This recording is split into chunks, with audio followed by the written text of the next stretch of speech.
Hello, everyone. Welcome to the Karlach Unofficial Baldur's Gate Stitch People fan Stitch People portrait design day. We're designing Karlach today. She's a beloved character, probably my favorite of the female characters personally. She's one of the good guys, and she's very funny. She's very vulnerable, very sweet, very sassy. We love Karlach. Um, last time, not last week, so we were doing these intermittently. Last time we stitched Gale, and he's doing all right. He's where'd you go, Gale? There he is. Let me show you where we're at with Gale. I've got a bunch of doggos to oh, thank you. I did a test Gale. Well, that's a test Gale. Test Gale was doing all right. We've got our real deal Gale, and he's pretty good. Here's the reason I've stopped on Gale, is because I want to add some other elements to his portrait that are more realistic. And I had to go shopping for those. I'll show you what I got. I went to my local Joann's looking for realistic feathers. It was incredible. They did not really have any. They had a lot of dyed feathers, and I could have gotten like black feathers. I looked in with like in the kids section, there were like feather boas, all sorts of rainbow colors, bags of rainbow feathers, and red, orange, yellow, green, blue, purple. Some even like natural, but they were like dyed to look natural, of like orange, white, black combos. Didn't love that.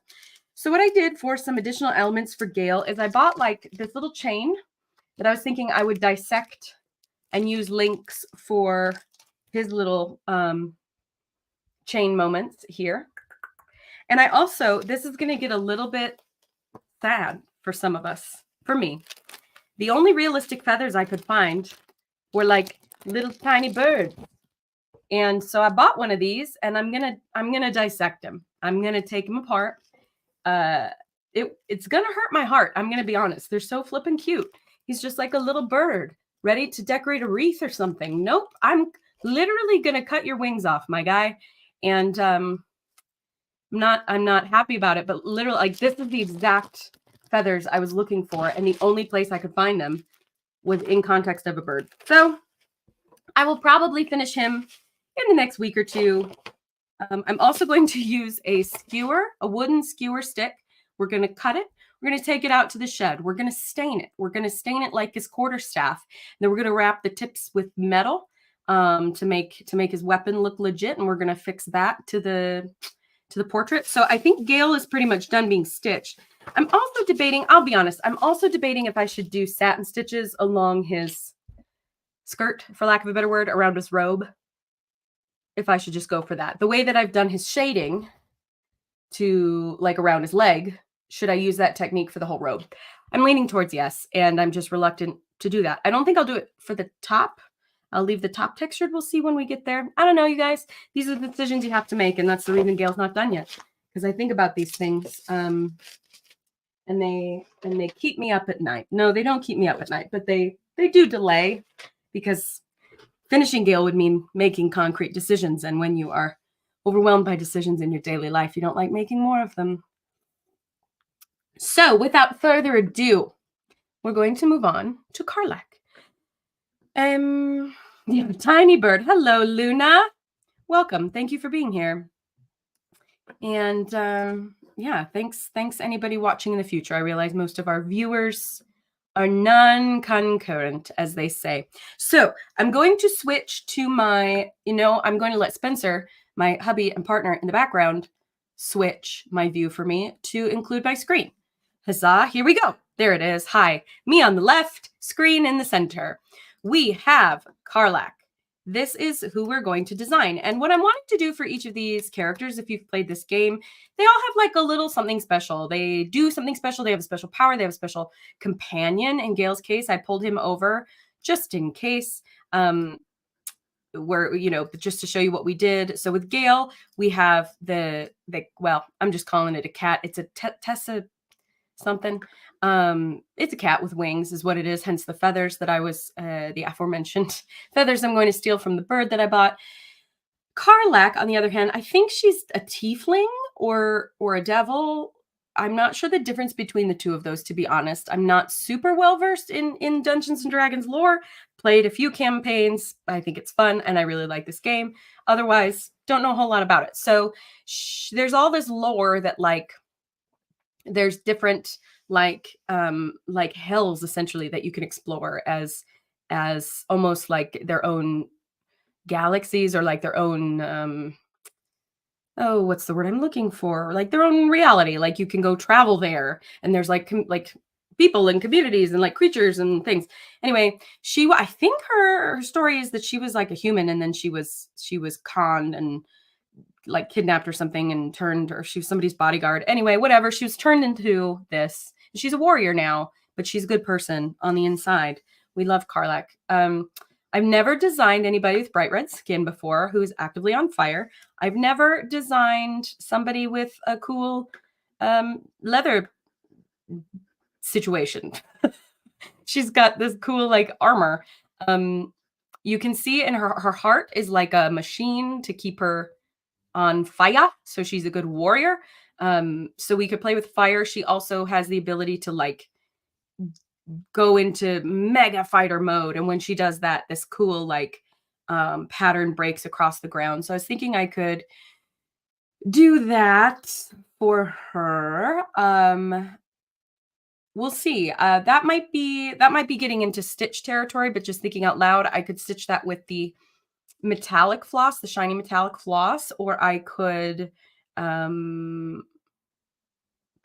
if I found the right fabric, we could do the applique method where you cut out some fabric, put it on the Ada fabric, and stitch on top of that. I'm just, again, sort of thinking ahead because depending on how we want to stitch her, it might affect our design. I think I will stitch her on a lighter colored fabric. I could paint a backdrop for her like we did with Gail. That could be cool. Never a bad thing. So what I'm thinking is we'll paint a backdrop. We'll do some applique fabric. Oh, look at this. This is soulmate level stuff right here, folks. My hubs just brought me a Coke Zero. I was going to, here's the true facts. Here's the true facts. Is I'm going to show you myself here real quick. The true facts of the story is I was going to pull myself a Coke Zero before this stream. And I thought, no, all I've had to drink today is a coffee.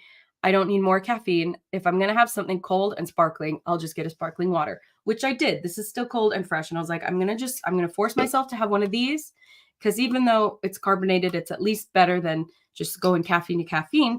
And I've only taken a couple sips of this because in my heart of hearts, this is what I wanted. And hubby knew it. And here it is. He delivered. We didn't even have a conversation about it. He just knew. So I just want to thank you, Spencer, for being the guy. Anywho, back to this. Karlach. I'm going to probably take a light colored Ada fabric. I'm going to paint it. And then over top it, I'm going to put something shiny that sort of shows like her like warrior, bubble, rage, whatever. That's going to look cool. So that means as far as stitching goes, all I have to do is worry about her. Now, in context of the other characters, she's, as you can see, she's like very muscular. She's very fit. She's also a little bit taller. There's like, when you play this game, there are a couple different like body types you can choose from, like a more slight, I don't know, thin, I guess, body type for the females, or this like muscular, taller body type. Same thing with the males. You have like your average build, and then you have like this bulky guy. Gail is an example of that, like muscular average build. So Karlach, I would say she's going to be of a similar height to Gail. That's why I brought him in here, because most Stitch People characters, I do are of a very average human size. For those who've never met me before, I should probably start with this. Hi, I'm Lizzie. I'm the founder of a company called Stitch People. Me and my husband started this 10 years ago. Well, no, this book came out 10 years ago. We're going on like 12 years ago when the whole thing started, 12 and change. I do cross-stitch family portraits. More importantly, I teach you how to do cross-stitch family portraits. I was making them for people, and then people were on Pinterest like, I want to make these. And I was like, I can teach you. So as you can see in these examples, there's a lot you could do with cross-stitch family portraits. This is the only time I'm going to even speak in advertising terms. If you're into what I'm doing, come hang out on Stitch People. If you're just here for Baldur's Gate, great. We love Karlach. If you're just here because you're my friend, I appreciate you more than anything in the world. So anywho, I reference this book a lot because I made it half for myself as well, because I have like loads of patterns in here that I can reference for men, women, children, and pets. So if I start a portrait from scratch, I'm usually in here or on the ebook version on my computer, because I wrote it and have those files to reference. And I'm pulling hairstyles and I'm pulling all sorts of things from here so that I don't have to think through it twice. That's why I wrote the book, so that you don't have to think through it twice either. So I'm going to reference this, but I can guarantee you that I don't have anything in my book that's going to help me with her. She's got pointy ears. She's got horns. She's got maybe a faux hawk, maybe a faux hawk. I'm going to look at the women's hairstyles because I guarantee you that I have one of those. I know I do for the men. Yep, there's my mohawks, page 86.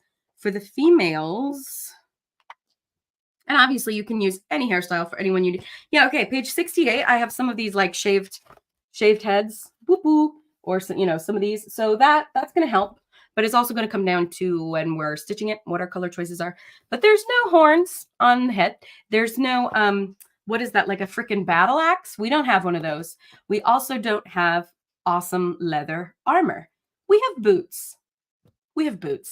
But she also is a little bit taller, and because I'm doing these like one person, one character portraits, I am taking a few more creative liberties. So what I'm going to do is I'm going to set up a Stitch People figure the way that I usually do. And you'll see what I mean when it's compared with Gail insofar as the proportions are concerned.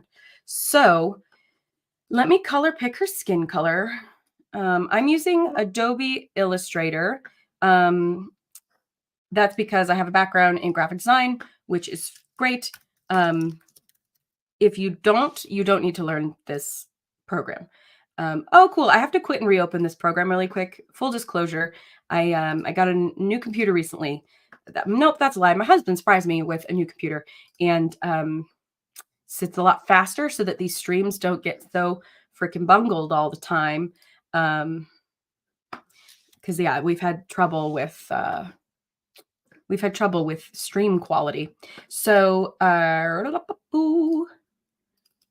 we'll add Spencer, you can go ahead and add it back unless I have to reattach the. No, there we go. Okay. That was, see how fast that was reopening this program? It was like nothing. That wouldn't have happened on my laptop. Just straight up wouldn't have happened. Anywho'sville. So I use Adobe Illustrator because of my background with graphic design, and because I write the books on this stuff. Adobe Illustrator works well with Adobe InDesign, which is my favorite of the Adobe programs. Fun fact, it used to be my least favorite. I used to not understand it. It's funny, sometimes you don't understand a thing until you have a reason to use it and get familiar with it. And when I did the Stitch People books, I finally got familiar with InDesign really well. I mean, I knew it. My husband and I met doing a play when we were teenagers, and then happened to get hired at the same place in college. And it was like, oh, hey, buddy, I know you. We did a play together once. Then we got married, which was cool. But where we got hired on campus was for IT training, was the department where information technology training. And our job was to teach Microsoft Office programs and Adobe programs to students, faculty, and staff. So people who wanted to learn Photoshop on campus, there wasn't like Photoshop 101 that you could take for credit. I mean, there might have been in the graphic design department, but like people who didn't want that intense of a learn, you know, they could come to IT training, and we had classes all the time. So I learned those programs, changed my life. Not even kidding. I don't know what I would do without knowing those programs as far as like running a small business is concerned.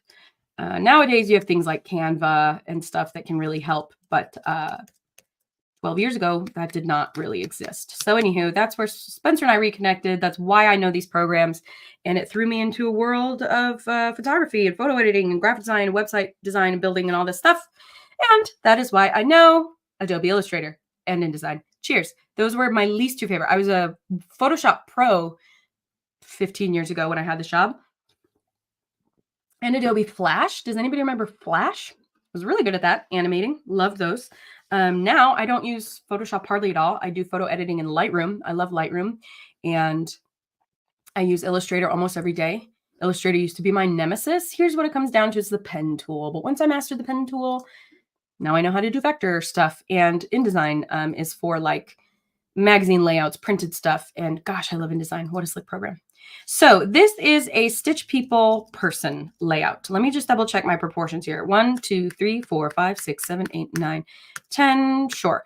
11, 12, 13, 14, 15, 16, 17, 18, 19, 20, 21, 22, 26, 27, 28, 29, 30. Yep, that's like a female proportioned body usually. And usually hair, I do hair that goes like 4 squares above the eyes.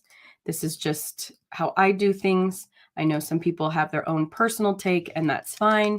When I use black hues in Illustrator, I usually do them slightly different from one another so that when I do like a select all of the same color, I don't select the hair and the eyes at the same time.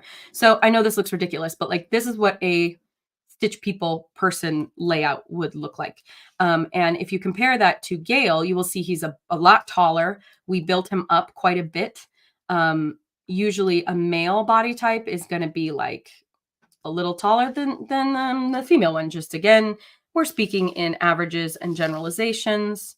This is why it's called custom or do-it-yourself Stitch People, is because if you're a woman and your significant other is a man and he is shorter than you, or you're the same height or whatever, obviously you can make those adjustments, and the book covers all of that. So don't even worry. The original designs too were, when I developed this, I was at a time in my life where I was mage depressed and needed like a creative outlet that also wasn't going to make me more depressed.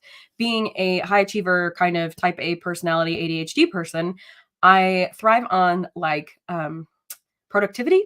So if I feel like I'm not getting stuff off my to-do list, then I feel like a failure. My personal sense of self-worth goes down the poo-poo toilet. And so for me, I'm definitely one of those people where like, I've only recently been diagnosed with ADHD, but what ADHD does for me with that productivity drive,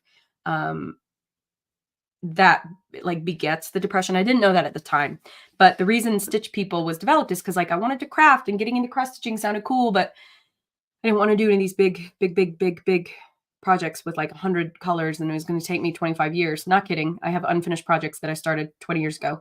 And so I kind of saw this idea floating around. I saw it in a Martha Stewart magazine, and then I made it my own. And the whole point is like, it's like Legos or like American Girl dolls or like those Funko Pops. Like I'm just adjusting. It's like they're all the same little width, and I adjust hairstyles of color, skin tone, and like height. And those are the ways that I customize a person. And obviously what they're wearing. So that's why they're generally like, and then it was just side by side by side by side by side. That was the original vision. They've since developed a lot, and people are doing florals and layering and whatever. We have a lot of fun. But yeah, so that's why the original vision is sort of like Lego people, where they're all like the same little, all on the same little body, but we're customizing with different elements. Just a creative choice. That's all. So for Karlach, let's see. If she's going to be the same size as Gale, there's 2 ways we could do this. We could start from scratch and like build up these typical Stitch People, or we could cannibalize Gale. That's what I'm going to do. Sorry, buddy. Cat, great. We're going to take you and your quarterstaff. We're going to move you over. We're going to move these creepy little, just like bright red. They're not quite like I think she's a tiefling is what I can't remember if she's a tiefling or devil. I'm going to call her tiefling because I think tieflings are rad. Can you get rid of that quarterstaff? We're just going to peel away Gale's design. He's not going to look like Gale at all for a hot second. And then we're going to build him back up as Karlach. The reason I'm going to do it this way is just to keep proportions. No, I want the hair there. I want the height there. We're going to leave that. We can see her ears, but her ears are pointed. We'll deal with that in a bit. She does not have a beard, so we're going to go ahead and delete all the beard stuff. And we'll do some tricks in a second to make her body more feminine when we get there. The hair is going to be so fun for her because she's got that like black and red, just super cool shapes going on. Super cool motion in her hair. We love Karlach. We also need to align Gale to the grid. We'll deal with that in a second. Let's see. Who am I talking about? Karlach. Karlach does not have a robe. Karlach has cool leather attire. So we're going to select all the purple stuff. We're going to get rid of it.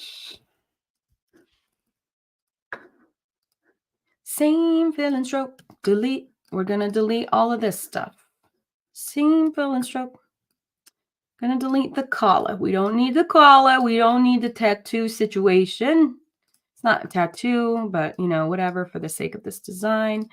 We'll get rid of these details. We'll get rid of those. We'll get rid of this. She doesn't have... Oh, she does have those. Yep, we'll leave those.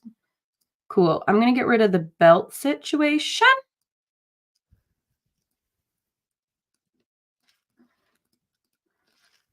Just going to copy this back up. Nope, we're not aligned to the grid yet, so I won't.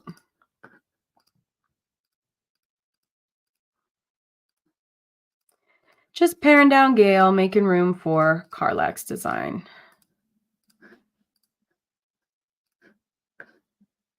Hi, Marope. My butterfly effect. I'm not sure what that means. Oh, and Christina is here. Hello. The Anobi nerdy talk. Yes. Oh, she is a tiefling. Thank you. I was like 90% sure. I really don't know the difference because one of the other characters who has horns is, I think, a devil, because last night I was playing this game, as some of you know, and I chatted with that character, and he was like, I'm a devil. They don't like me. So there's definitely like devils as like a race class. I'm not sure the difference between them and a tiefling. Whatever.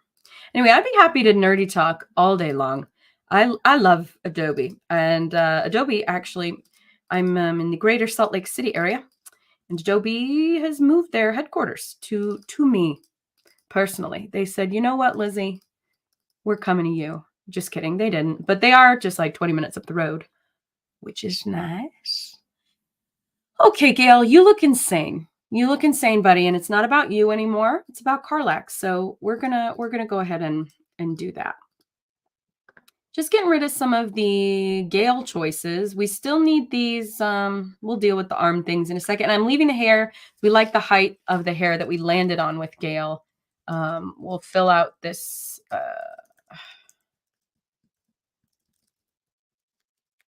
Nope, we don't need face. He had a beard. That's why we did it that way. She's got like a cute little dainty face. So we talked about neck trunk. We joked about with Gale that he had this like big old neck situation. Now Karlach is like muscular, so we can deal with that. Let me select, and we'll get her her skin tone in place. Very cool. She's so much more Karlach already. Let's get her some pants. Let's get the big dude chest out of here. We'll get some more torso in play. Little by little, you'll see this will become Karlach. So I'm going to get rid of Gale's hairline as well because it's freaking me out.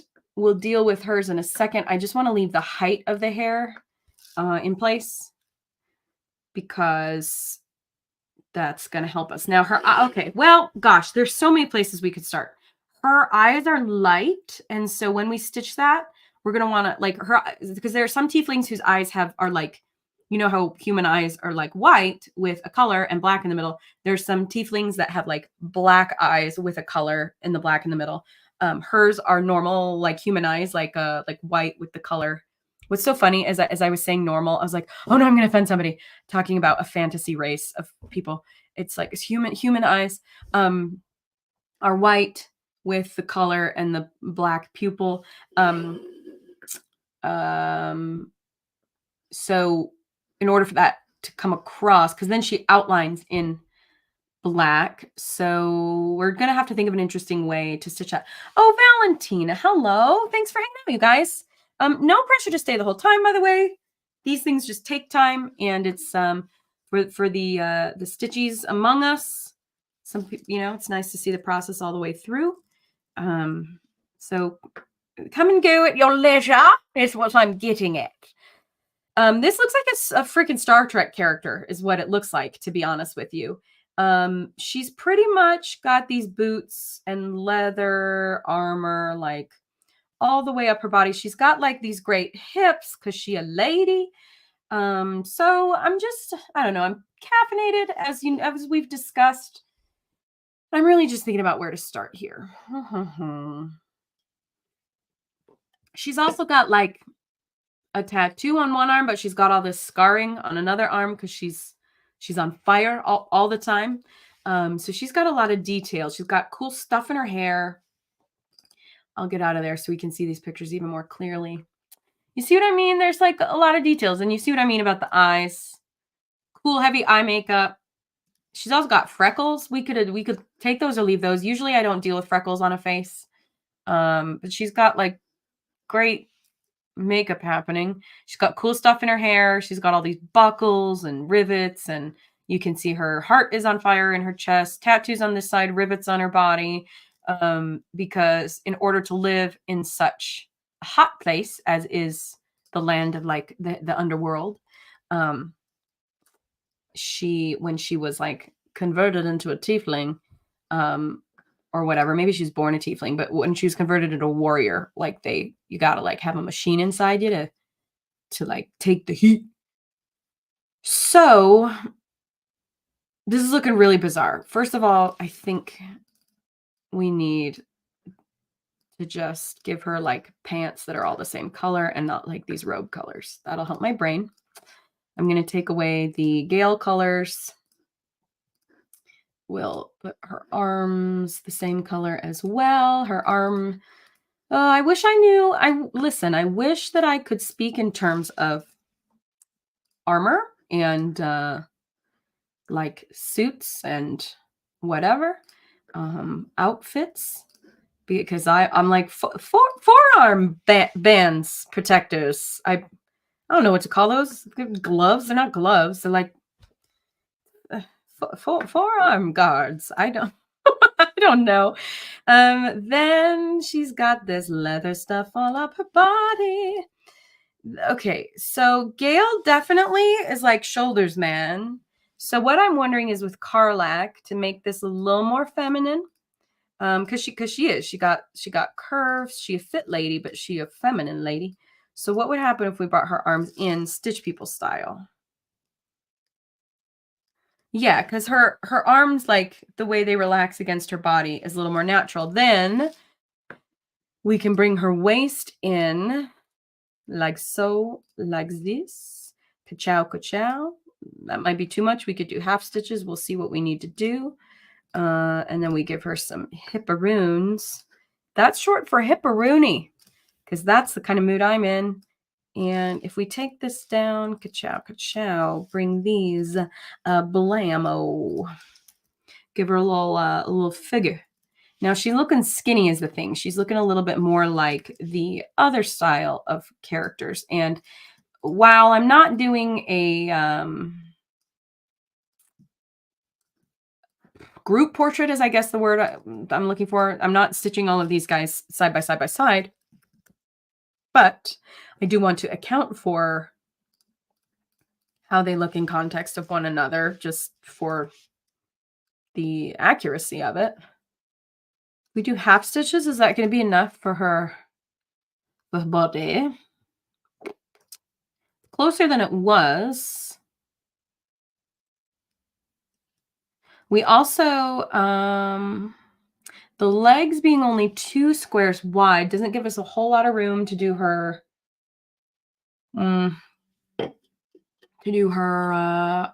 armor. So I'm just thinking out loud here, but I already committed to Gale's leg width, and that's like the typical Stitch People leg width. She might be like a little tall.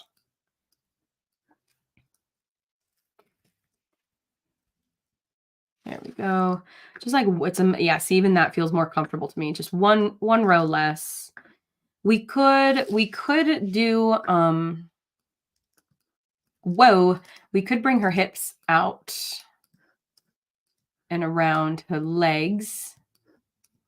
we wanted to. I've never really done hips like this without a skirt associated with it. Like sometimes the way, the way skirts come out and around people. Here's what I gotta get rid of this purple. It's very confusing to my brain. We're gonna have Naked Karlach for a sec. So sorry. We're just gonna do this. And I'm gonna get let's see, that's hands. We'll do armor all the way up the torso. If I select everything, unselect the hands and the shoulders. Well, first we'll do this. Nope. Because I have those arm things.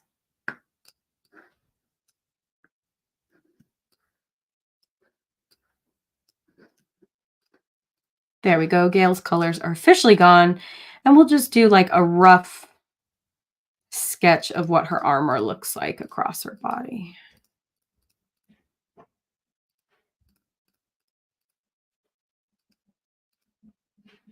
Okay, the side's totally covered and it goes down here. And then it cuts across her leg. And then it's pretty full on this side. Whoa. We'll just do the colors first. There we go. There's up here, but not on our side. Across here, and then it dips down, and then it's like strappy, strappy straps. Strappy up the side here. We'll get into the diagonals and the angles in a sec. Just kind of setting the basis here. Already, like, if you're a cross stitcher through and through, and see, that looks like a checkerboard. No thanks. Just need a little bit of variety here. If you're a cross stitcher through and through, and you don't have any intention of embroidery, this would give you the idea of Karlach. I just want to say that like you can do, we need her like arm things, whatever these guys are. And like this would be, as far as her body is concerned, this would be pretty good for Karlach. Like we'd open this up a little bit and just create a couple stripes. She's got like one stripe down her leg on this side. We'll make those red. There you go. Like, bam. That would look like Karlach. I probably put these a little low.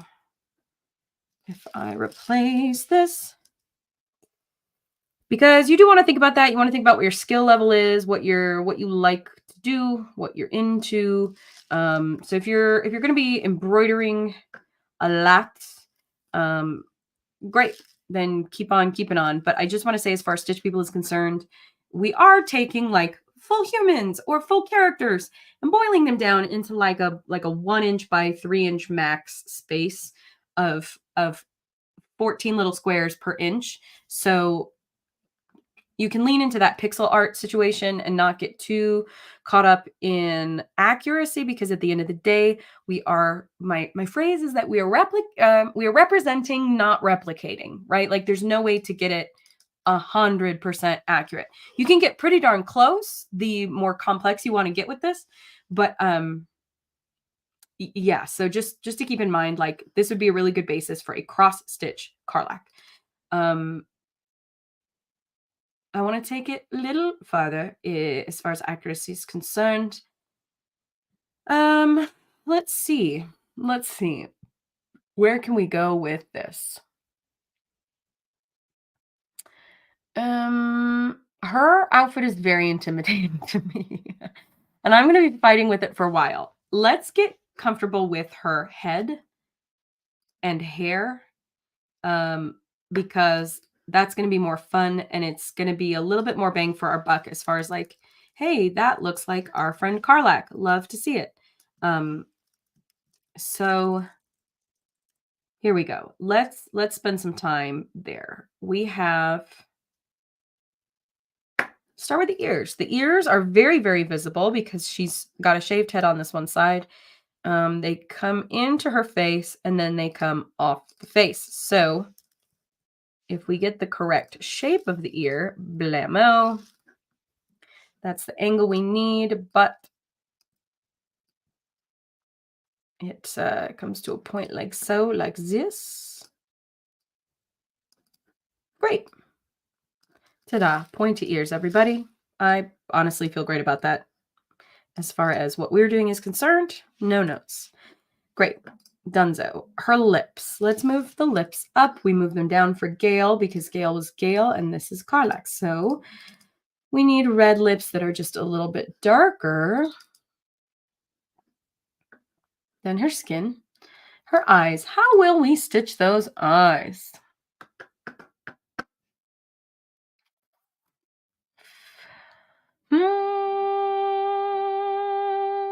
We could get, because I usually do eyes black for the reason that if you take a photo of somebody and you print out that photo, you put that photo in your frame and you put that frame in your house.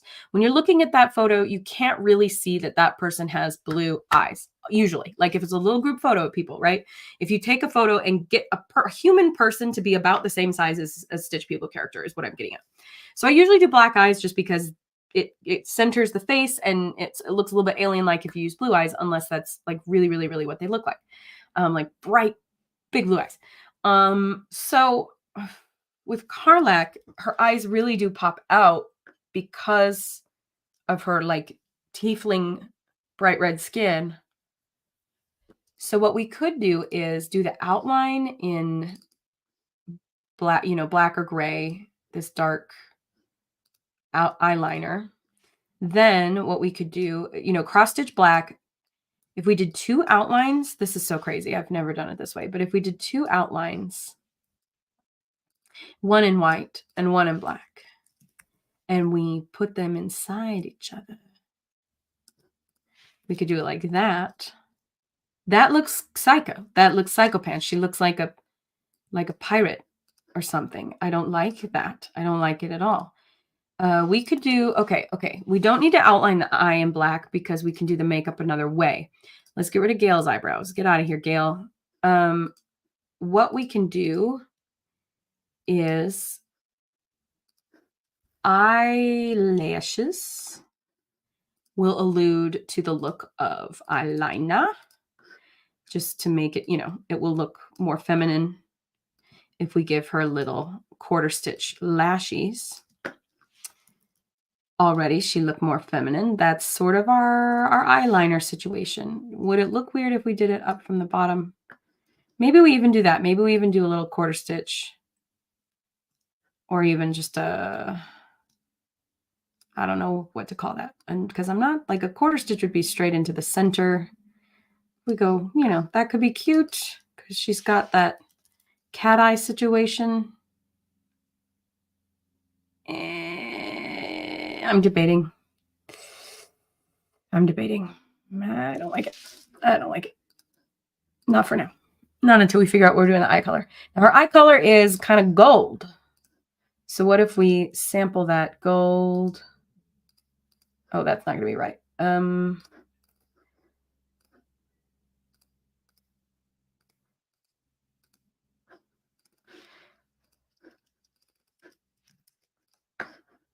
Okay.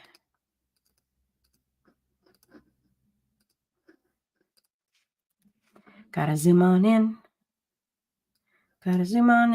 Oh, what the? Okay. That we want to be gold. This we want to get to snap in place. Okay. How do we feel about that?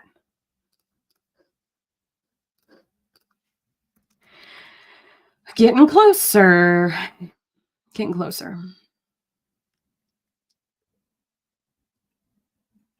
That might just be where we land. Because this is how I do human eyes. So tiefling eyes, are going to be similar. Then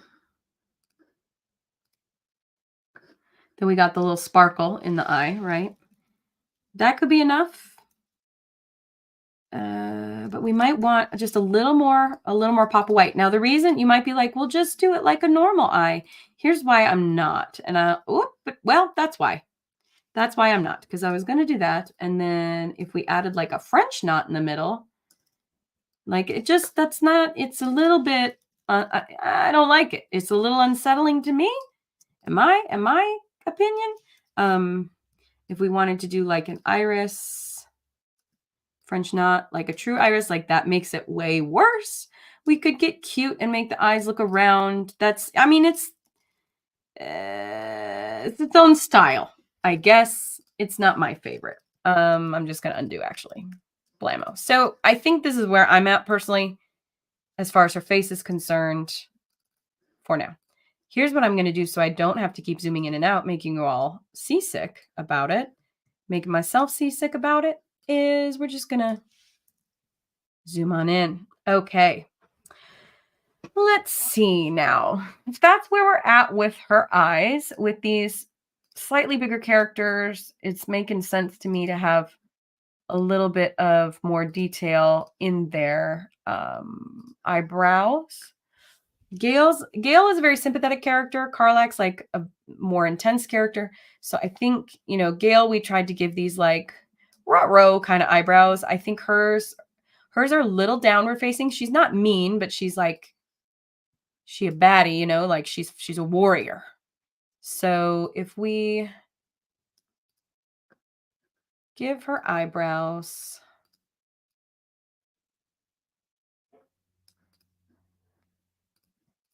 they're going to be a little thicker than the lashes. They're not even that high off from her eyes. I know the eyelashes might cover that. Do we need them to go that wide? Would it be cool just to do like lines above? Even just a square's width. Is that going to be enough? That might be enough for her, is to just give her like little eyebrows. The illusion of little eyebrows. We could go a little more sympathetic with it, like Gale. We could do flat. We can move them in a little and finish them off like this so they don't overlap the eyelashes. That might be my choice right now. Yep, digging it. Now we get to look at her hair, which is fun. So I'm going to quickly round this out so my eyeballs like it better. And her hair. I would say that's a pretty true black color for her hair. So first thing I'm going to do is take Gale's remaining hair and make it pretty dark. I'm also going to take this picture and put it in here so it's crispy. Okay.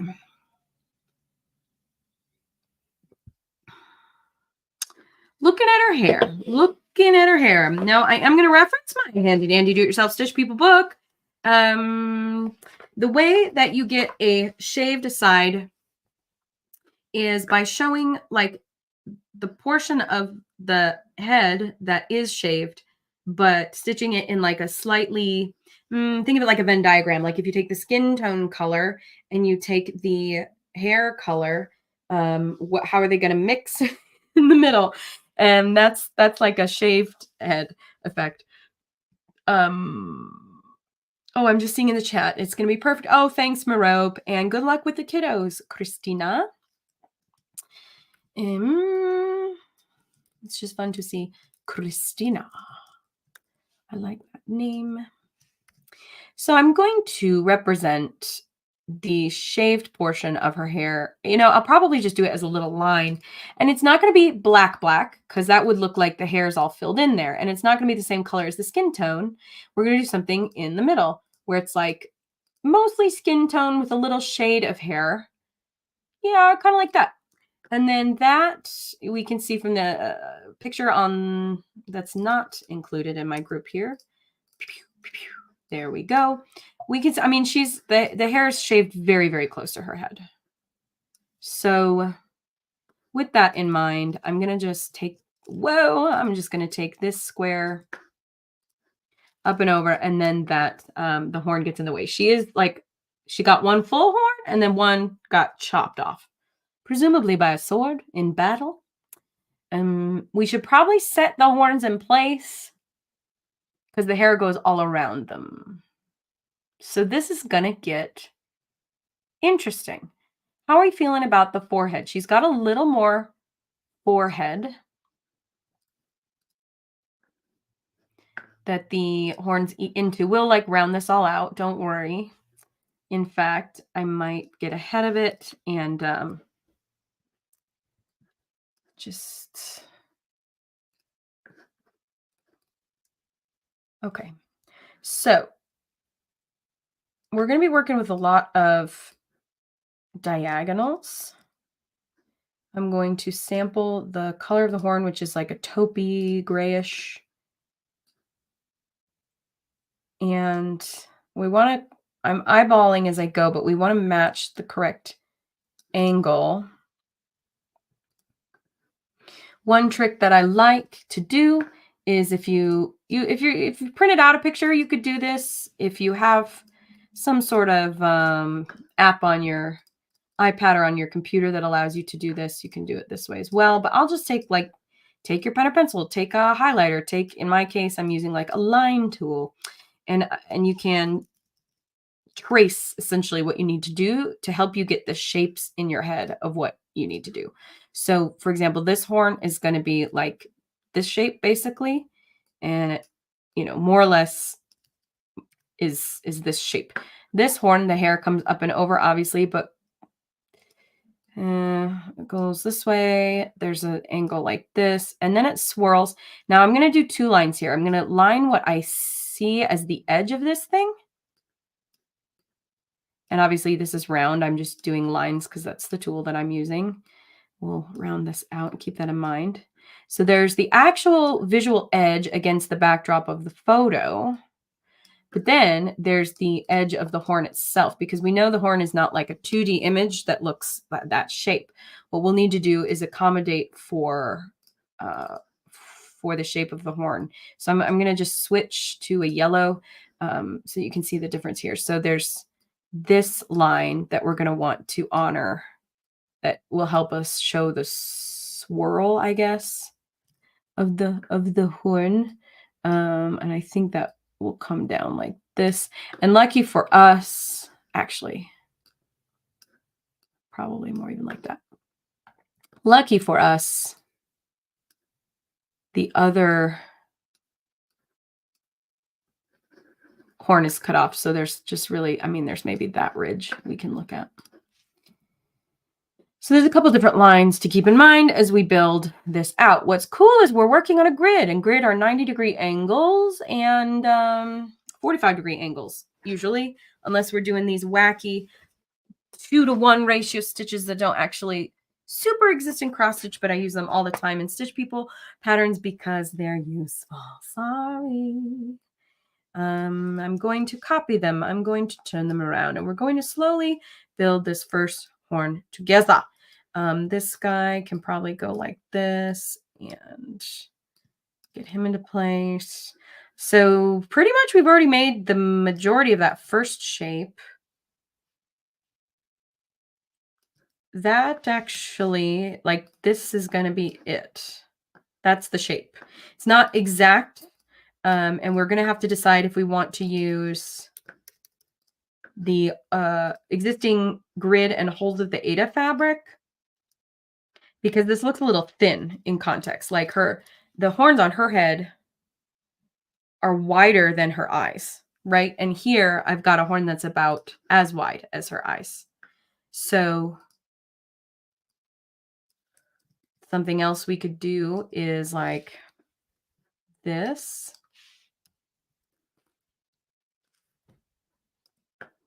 That might be better. She doesn't have a ton of space between the horns on her head. I like that better. I like that a lot better. And that's about the right size. If we kept we might just go up a half stitch, half a square to get the right angle there. The other option is we could take that the other direction. We did like this and did that one a half a one. It does, if we look closely, it does have a chunk missing. So that could be, but it is a little longer than that. So if we take that up,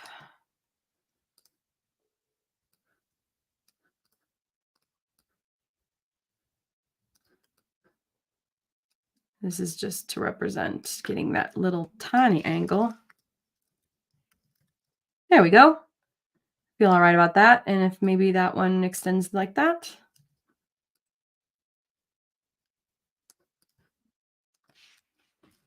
Is that going to be too square? Yeah. Yeah, this guy can just, yeah, that's all right.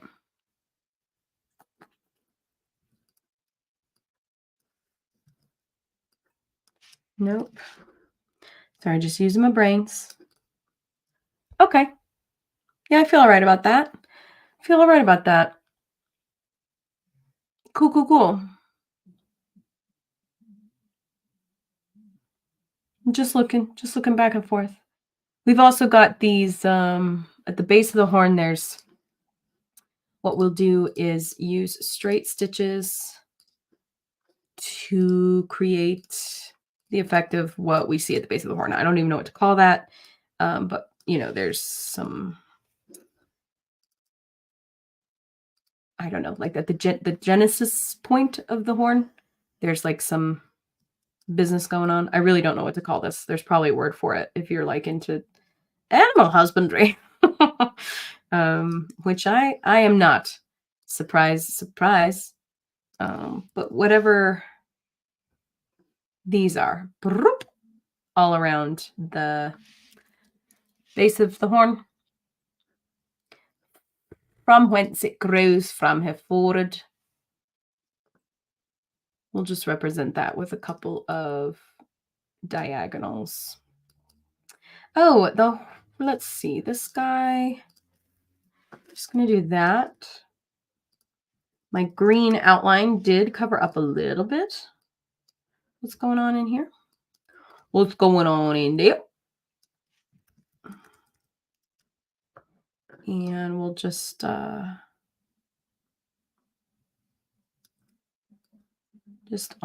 those markings like so, like this.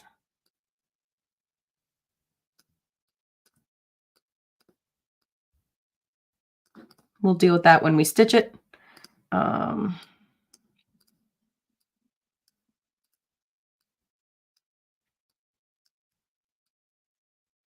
Great. Just reminds us that it's there. Now, what we can do for the other side is be sneaky and steal what we've done, because they sort of approach the forehead the same way.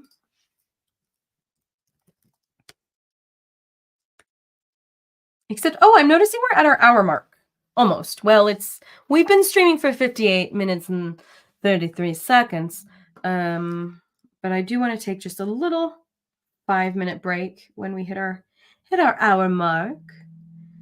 And I go eat something for the first time today, really quick. Maybe I should have stolen these. They look, it's like they're almost like seed shapes. I know they're not seeds. I know it's part of the horn. I really don't know what to call them. That's why I always like halt every time I get to talking about it. Cause I'm like the markings, the horn. I don't know. It's a fantasy character. She's got horns on her head. So this is looking pretty similar. And it's similar enough on her head that I don't feel weird about it just being the same. Now the horns come up and over. Maybe I'll just see this through and then we'll take a break. So it angles up. Does it need to go that high though? I don't think it needs to, but that means the other side has to match.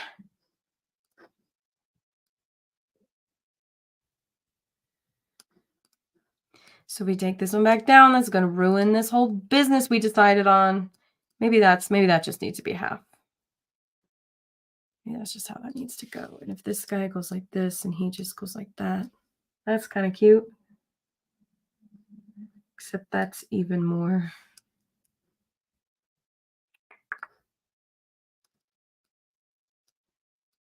I don't know why I chose that diagonal. Don't ask me. Don't ask me why.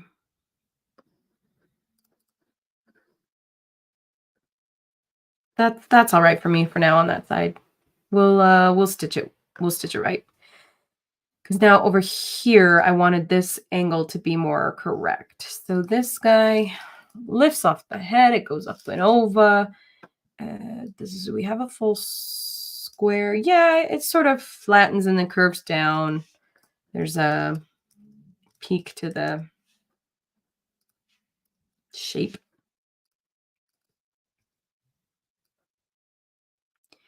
And this comes up and over. Up and over. It'll come up and over. Boo-doo-boo-boo-doo. Coming up and over. Wow, wow, wow. And then the angle of the tip of the horn follows the angle of the ear. So what if we just stole the ear? Like this and like that. It's kind of like over here, except it does. No, that was stupid. Yeah. Okay. I'm like, I see it in sound effects is what's happening. It goes, weep woo. That's how it is in my head. Explain that in terms of like actual, like an isosceles triangle or whatever. I don't know. But see, it goes, weep, woo, weep. That's how it is. That's I'm speaking in technical terms. Oh boy. Oh boy. Put a visual thinker in charge of a design situation and what do you get? Chaos. Yes? What do you want? I don't know. Hubby's asking if he can make food for me and this is a delight. Pizza. So I think we have pizza. I probably don't have time to eat a pizza because it'll be too hot. What about just like a cheesy tortilla? Thanks, man. Appreciate it. That's so nice. Okay, so we're getting that angle. Then we got another angle.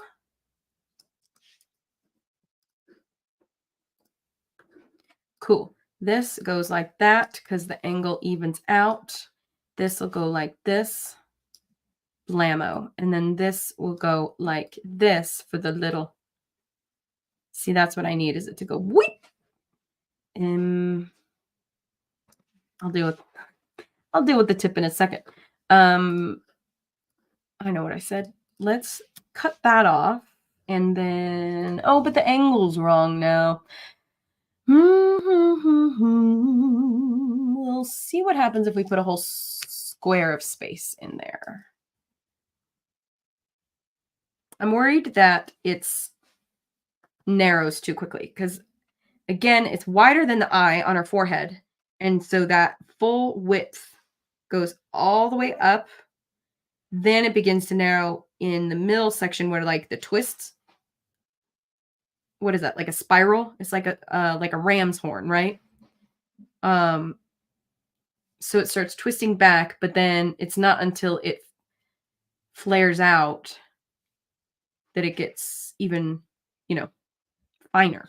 And I'm worried that it's getting too fine here in the middle, but I don't quite know how to dress that given what we have, because it has to continually narrow.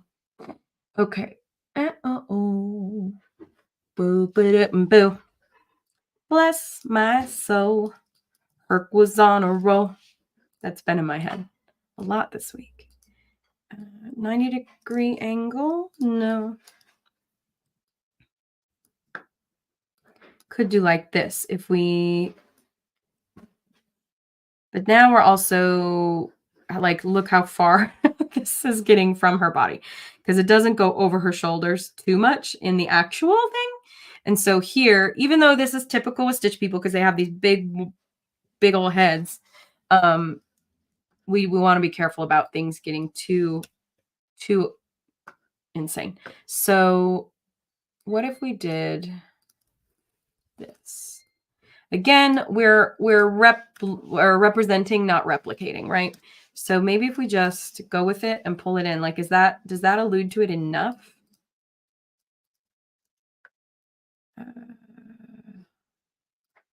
if we just gave it a little like, just a little straight stitch on the end. When we stitch it, that might be enough.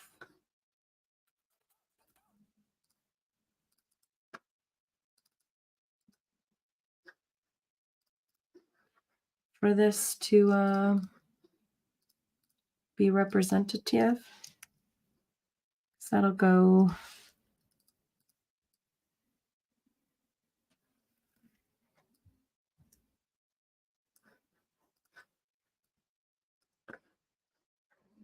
maybe. And if we zoom out, I mean, she'll be like that size. Yeah, the angles still aren't quite right. And I don't love that about what's going on. So what if we got that out of the way? What if we took a whole column out?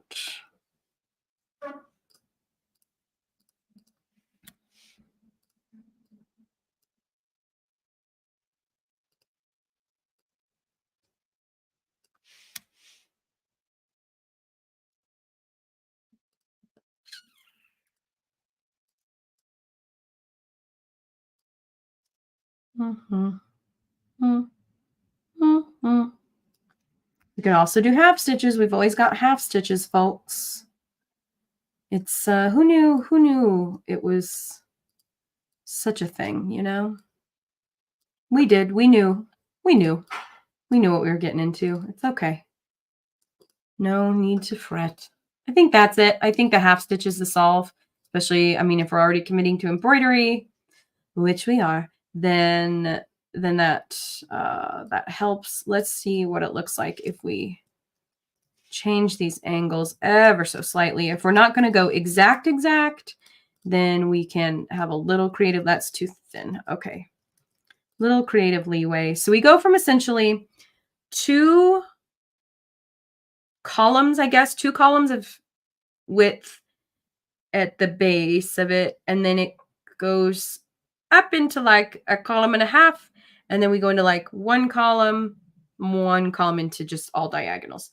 Feeling okay about that. I think these guys need to be a little less. This is going to look pointy. So if we just soften that angle a little bit. And if I soften this angle, this will just be, I guess, except it does curve up quite a bit higher. So maybe that's just what we need to do is and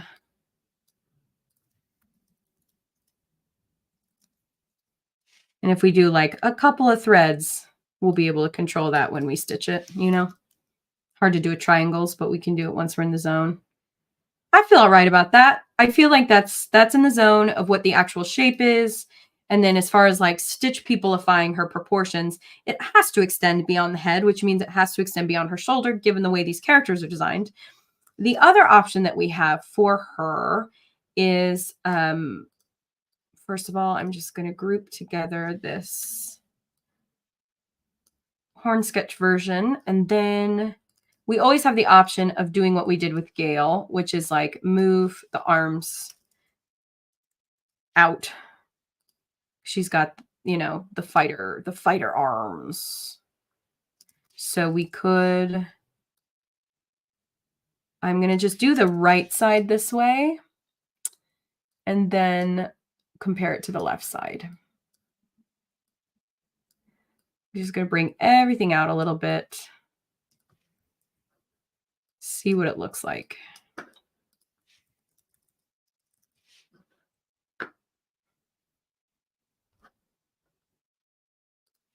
I make her arms look a little too thin.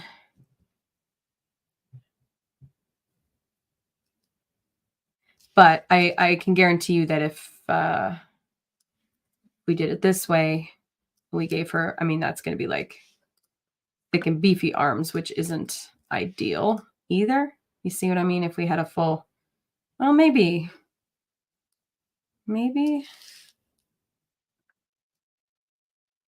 I don't see. I don't like that. I'd rather have thinner arms built up with armor stuff. And again, it's just like personal preference, stylistic choice, perhaps.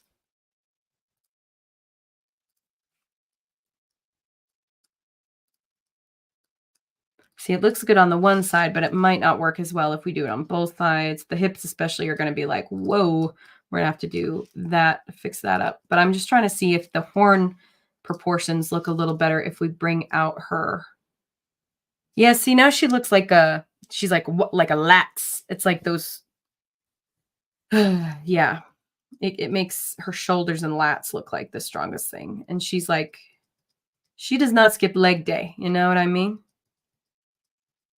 So I think half stitches are going to be our friends. I think those proportions are probably what we're working with. We might bring in, oh, we got rid of a neck with Gail. What we could do is maybe see what it would look like to bring her shoulders up a little bit more. Nope, that's too much. So what if we elongated the neck like we did with Gail? Once we get her hair around her head, that might help.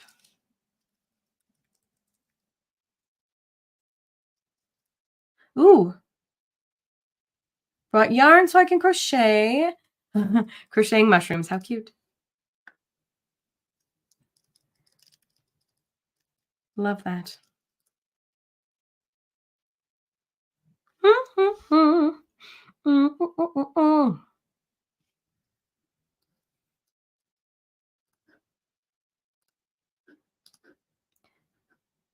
Just looking with my eyes. See what I like here.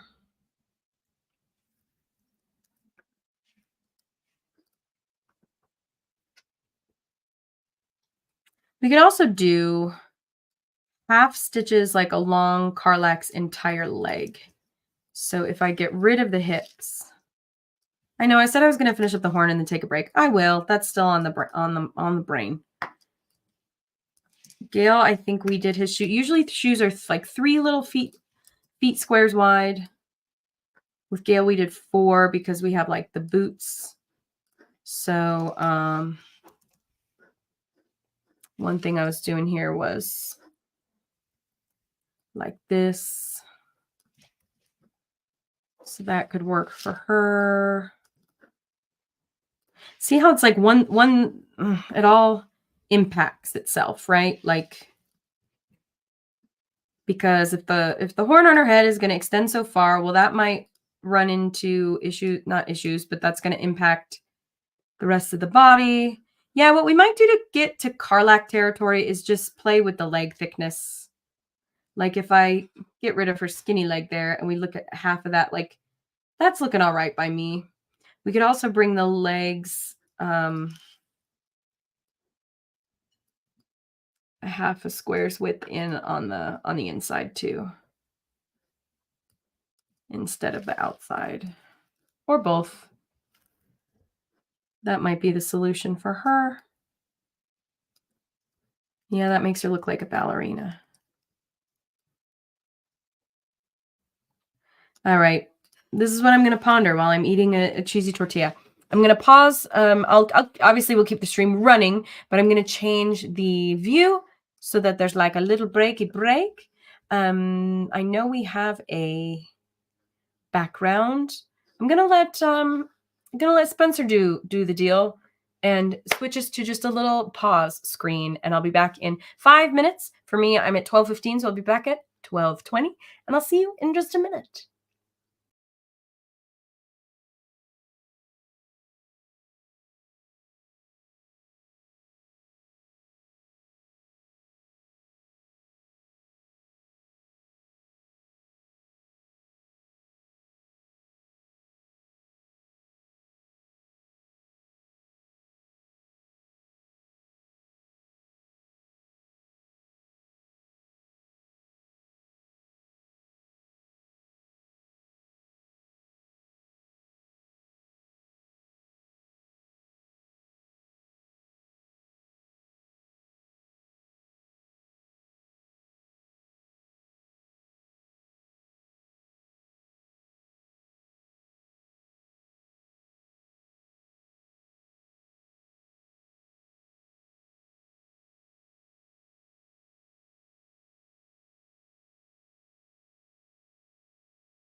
Hello again. It's me. I'm back. Took a few more minutes than anticipated. Apologies. It was hot. Needed to let it cool for a sec before I dug in. Anywho, got some calories and some serious dopamine. We're back on track. We're gonna finish designing Karlach in the next hour and a half. So what we're discussing is pretty much what it boils down to is differences in traditionally male and female bodies, as well as Stitch People's like templated design limitations is ultimately what it comes down to. The fact that this horn extending out and around the head does happen in the picture, but due to like normal human body proportions, her shoulders extend even farther beyond that, versus with Stitch People, that's just not what the design is. And that's fine, is what it is. Couple options is like we could bring the shoulders up. That's a little square, obviously, but if we rounded them out like we did with Gale, that gives a little bit more structure. I think if we did that, we'd want to lift this entire portion of her body up just to match that. And we could give her waist a little more room to breathe. That I already like that, actually. I like that a little better. Her hips are a debate. So what we could do is imply that the hips exist behind where her arms are situated on her body. Like this. Yeah. That works. And then we could bring just going to steal a diagonal here. If we steal a diagonal, bring it to the side. Flip it. Ciao. There we go. Hips. Those might even come down just a little bit. Just a little. Yeah. Yep. Then if we do these half stitches on either side of her legs to give them some width, we can give her boots the same impact as Gale's boots, which is to say the slightly pointed toe, just to bring them to the correct angle, or a closer to correct angle, because again, we are representing, not replicating, because it's a tiny, tiny little version of a thing that is real, with real proportions. Well, not even this one. This is a video game thing. This is not real. So we're like double imagination. So those look more like boots, like this. The other thing we could do is some very, very, very, very subtle diagonals that we can play with. What that would look like is maybe the hip comes down even more gradually, and then we have like the boot that comes up more gradually. And if the boot comes out like this, that could be a situation that works. And then we could repeat the diagonal here.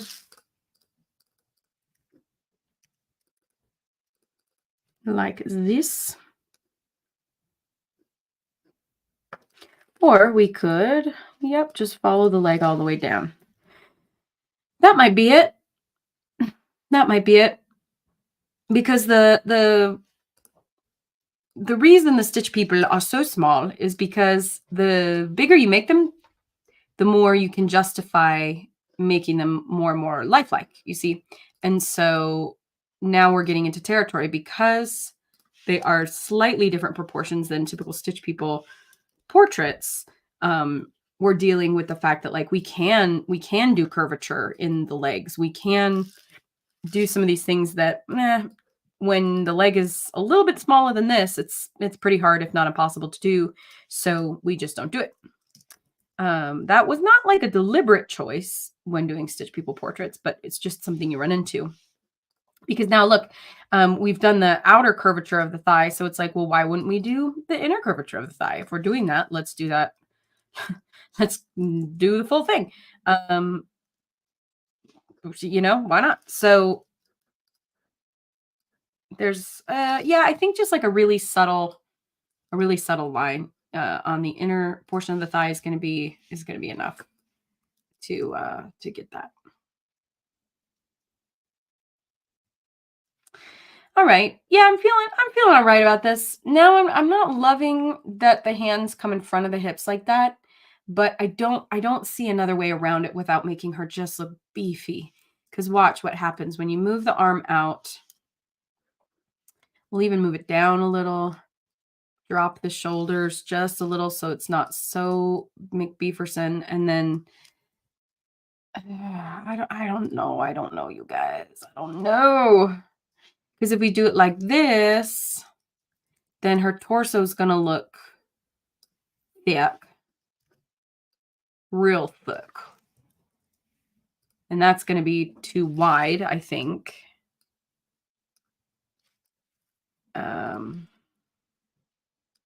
Overall. Because that's not right. That's not quite right. Now we could get rid of the half stitches now that we've like, for lack of a better phrase, now that we've thickened up the legs a little bit, if we bring the waist in. Before it was a little too hourglassy, in my opinion, but you know, now maybe not. And maybe if we bring the hips down a beat, give more room to the waist. But now do the arms look super skinny?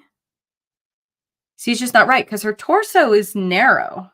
She's kind of a rectangle body type with the pear hips. So maybe we need this to all shift upward.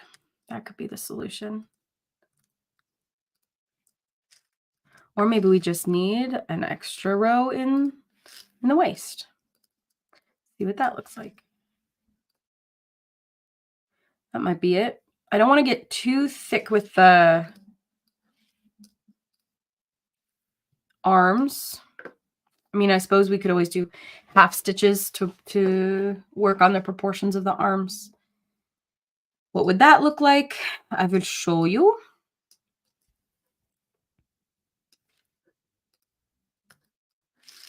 We just took the existing arms and added half width. I mean, she is strong. So it'd be kind of like that. But it's, I mean, we're splitting hairs at this point. And Gail's arms ultimately are just the one. And she's not like a lot bigger than him. Proportionally, they're kind of similar. I mean, she's the same height. So this is the dilemma. We could work a more feminine chest up into the top, kind of like we've added these hips. The hips do appear, her hips kind of go lower. So what if we tried that first of all?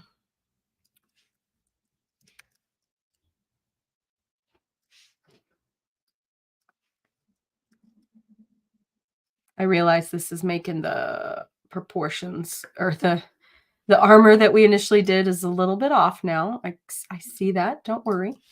But if we got rid of, let's see, if we did a little more.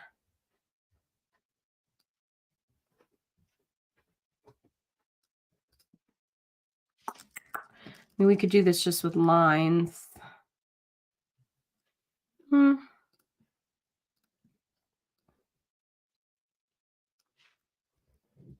Maybe that just needs a sharper angle where the hips have a more gradual angle, but the chest up top has a sharper angle.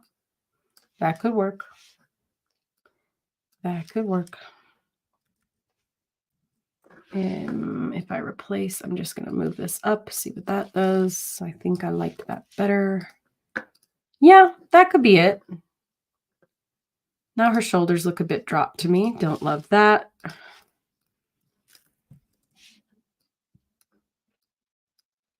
It's amazing. These little angles can make the tiniest difference, but, you know, big differences overall. Yeah, I don't love that. I think we're just going to keep the square shoulders.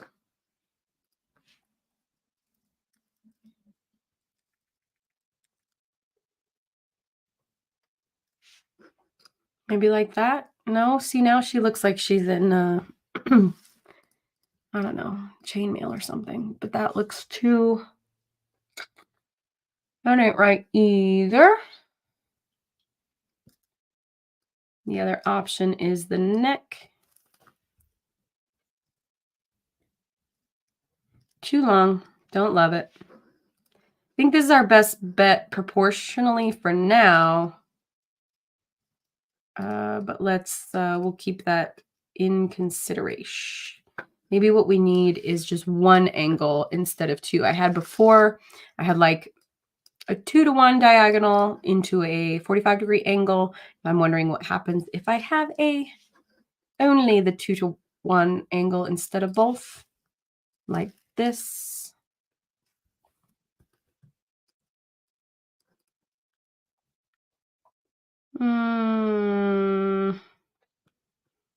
Square or not square? Square. Square is more Karlach because she's strong lady. So we'll leave it like this for now. I'm not entirely happy with the body. The hair might soften these angles a little bit.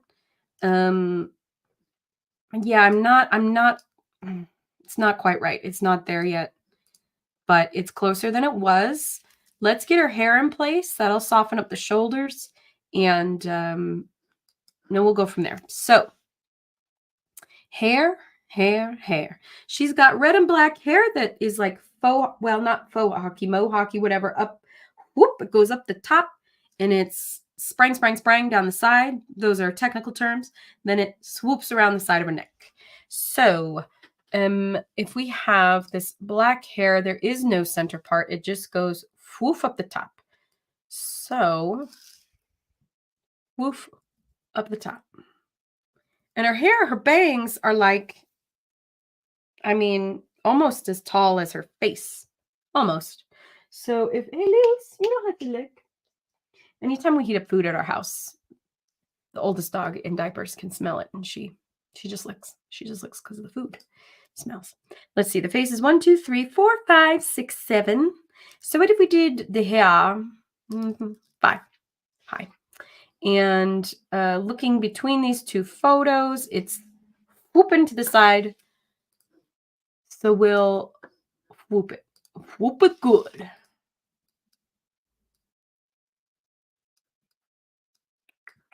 Whoop it real good. Bum, ba-dum, bum, bum.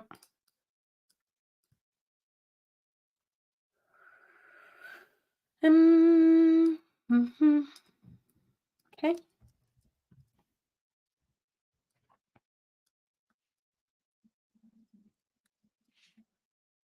Yep, there we go. Even comes up from the horn this way. Up and over. Like so. Great. That's the shape. Yes, it is. The height feels good. 1, 2, 3, 4, 5, 6. But it's swooping. So that's good. What if we took one row of height out? It might be a little better. We could do that. We could have we need the diagonal. Okay, cool. Because what that would allow us to do is this. And let that swoopy a little more swoops. Yep. And cool. Feel great about that. I think that, well, yeah. Yeah, I think that's all right, actually. We'll get a little more specific in just a second about what's going on with this hair, because the hair brushes up and over and around the horn. So when we're talking about how we're going to stitch that, I mean, that's just going to be with proper directions of straight stitches. As far as designing that goes, potentially more of a challenge. So let's take a diagonal, and then we'll go back in with color. We'll paint with color when we're done. So there's some bangs that go around the eyes. We're gonna bring that to the front. We're gonna go around the eyeballs, probably down to the ear. Yeah, yep, the hair does. You can see like one little swoop is swooping right around the ear. So if we want to emulate that, like we can go like this, little halfer stitch, little swoopy stitch. So that's gonna be like this. We'll get the same. Well, we'll get close to the same color. Blame. Okay, and then there's like a red swoop that comes down to the eye. So let's choose our red hair color. It looks a little bit more cranberry. If you zoom in real close, the skin tone is like a real orange red, and then the hair tone has some more blue in it. You see what I mean? Where there's like way more yellow in the skin tone and way more blue in the hair tone. So when I choose that color, I'm going to go more to the reds near the blue spectrum up at the top versus the reds near the orange and yellow spectrum at the bottom. So I'm going to just lean it a little bit bluer, because it's definitely not a blue color. It's not even like a violet. But we do want to be able to differentiate it in our design. So I'll make it probably a little lighter than it needs to be as well, just so that we can see it clearly. Well, actually, I feel like that's pretty close. Yay me. I love when that happens. And okay, so the hair really comes down around the eye. It falls straight. It is on the outer side of the eyebrow. So I'm just gonna center the final point of this line in the center there. And then we'll just go half to half here, half stitch to half stitch. The genesis is near the horn that we see on our left. So I'm just going to follow the line of this one. It comes up. It crosses the horn. Let's see, it starts to descend across. I'm a little high up. Okay. Maybe we start from this point. It comes straight up. To the area. Maybe up to here. And like this to this. That's the bottom of it, pretty much. And actually, the bottom of it really is more like this. We've got a few. So it's a wide patch of hair that we're working with here. So this comes up a little higher like that, maybe. And comes across, starts to descend almost. Let's see, this guy crosses. Well, okay, hold up.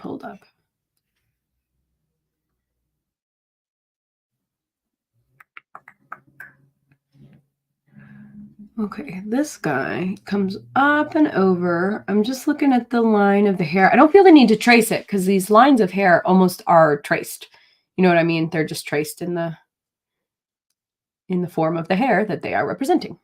So if I follow the height of this one, it comes up and over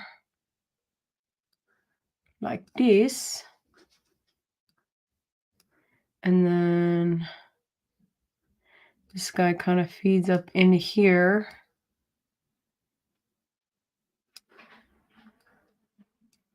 And then this guy sends more steeply and curves into here. Excellent. I actually feel pretty great about that. I'm going to just trace where the red is up here, comes down to the same point. It trails the side of the left horn, our left.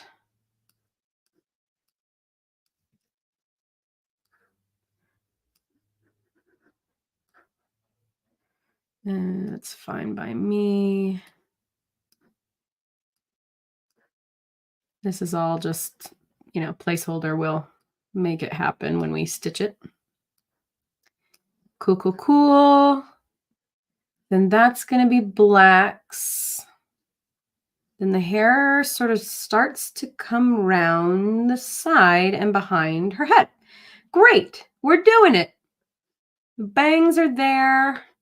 The top is there. Maybe comes down a little more. Theoretically. Yeah, there's her like straight ahead face. Woo-woo. You know what I still haven't forgotten about was this that we experimented with. I haven't forgotten about it. Still don't know if I'm going to do it or not. Still thinking about it. Or some version thereof, where we're like, got her dark makeup under there. I don't know. Because every time I look at her, I'm like, the way her eyes are lined is so striking. So let's take this little side boing and stretch it because it does have a steeper angle than I gave it. That is going to be hair color, not skin color. And then her hair cuts. Yeah, I feel all right about that. Especially the way this hair is all going to cover that horn. Fine. Now, the black hair does, we need like a full square under her, I don't know, what is this? Neck head joint area. Oh, Merope said, welcome back. Thank you, Merope.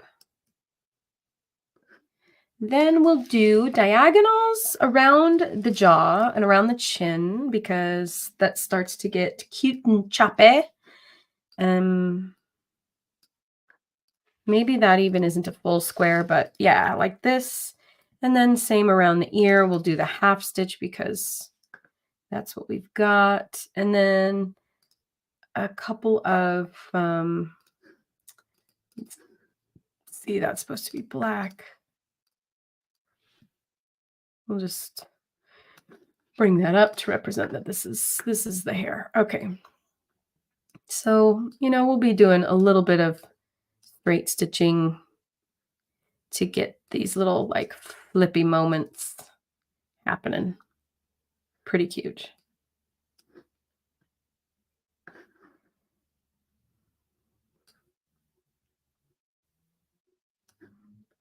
There's like some little strays, some little flyaways. Cute. Now on the other side is where the big ponytail comes through. That is full up around the neck and shoulder. Comes wide around the neck. So this is where we might want to elongate her neck to give that hair some room to live. Gotta let it live. So if we do that, if we give her more neck squares, but we're filling these in with, we take all of these, like this, that's still pretty cute. And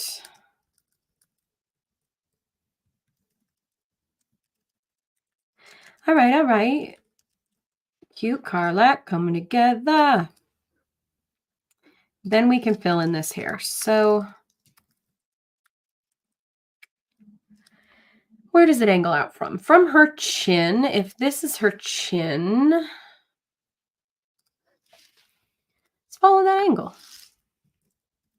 Comes out. Now it doesn't cover her whole shoulder, so we can either go like, hey, this is a Stitch People design, and it is going to cover her whole shoulder now, or we can say, nah, I want it to be, that's like, you know, you pick your battles. If that's an element where you want it to be truer to what it is, great.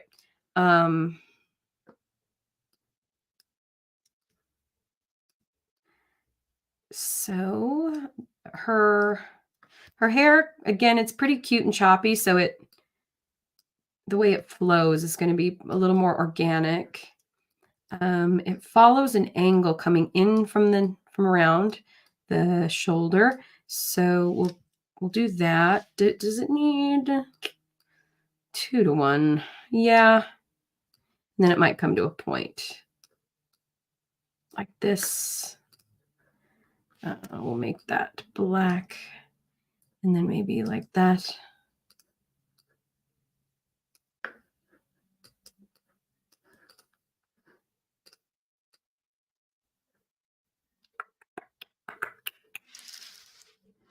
Yeah. Just looking at the picture, angles out and to the left, and it curves into the right, but it's choppy chop chops at the bottom. So this, I want to stay choppy chop chops. Does that need to choppy? No, that's going to be too linear, but we do like the shape. So what if we just leave it with this? And then we can do more choppy chops in our straight stitching. That's where we really get the details in. So we could do, you know, like this. And we've also got some red in there for sure that we'll stitch in.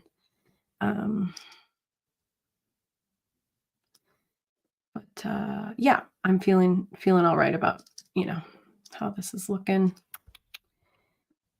And there's definitely like, we'll do a little situation like this and make it look natural. Because again, we're going to be embroidering it. We're going to be using a lot of embroidery techniques. That's what I'm getting at. So it will look more natural. And we obviously don't have to follow the pattern verbatim. When we do it, we'll just be able to take our creative liberties in real time. So I feel actually pretty stinking good about this. Let's zoom in and see where the red is. There's just a few red pieces, and the way the red is caught in the light versus when it's in the shadow is something you want to keep in mind. So if we have a couple lighter flashes of red, we want that to come through in the hair. Now it's looking, I think I went a little too pink with what I chose. That's all right. That's all right. So we have like a little flash there. I want to honor where the flashes are.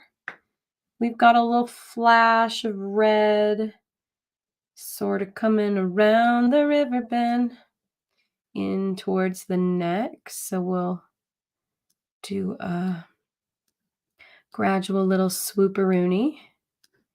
And we got like a little flash coming out this way. Got a little flash coming around here. We'll say it's coming off of that same strand just for some continuity. And same thing down here. We've got like a little streak. A couple strands of hair. Awesome. Then we get to also play with the baubles in the hair. We love a bauble. No, we don't. We do. It looks cool. They're just annoying to account for. So she's got some cool stuff in her hair. She's got these two claspy doodly doos. I don't know what purpose they serve in her hair other than ornamental. Probably nothing beyond that. Great. I don't see any in the rest of her hair, just there. Now, if we zoom in close to she's, oh, nope, that's just light coming through, I think. Now there might be something back there, but it's pretty tiny. Feeling good about the hair. Feeling good about where the hair is at. That gives her a longer neck. Helps with the proportions. I still don't love how wide her shoulders are. Makes me mad. We could do something really subtle here. We could try half stitching. Splitting this. I've never been this specific before. This is psychotic, but it does like grate on me. I can see the difference. You know what I mean? So if we split the half stitch situation, and the lines of the clothes will help. So I'm going to start putting those angles in now that we're in clothing land. Her armband. See, this comes down. So actually what I need to do is bring this guy to the very front, because if we're going to delineate by half stitches, the curve of this needs to go over to the half stitch. That might be the answer. It might be just as simple as that.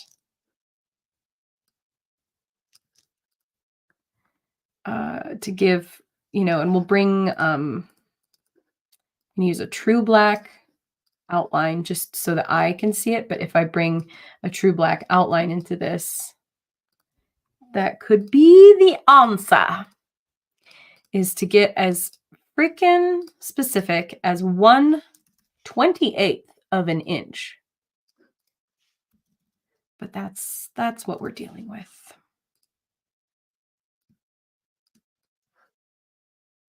Put it here.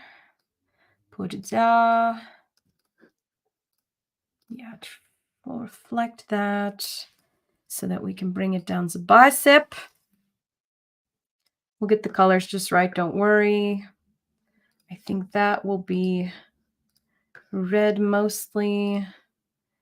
I'll probably stitch this armband with like straight stitches. This is like a weird, we could just cannibalize this.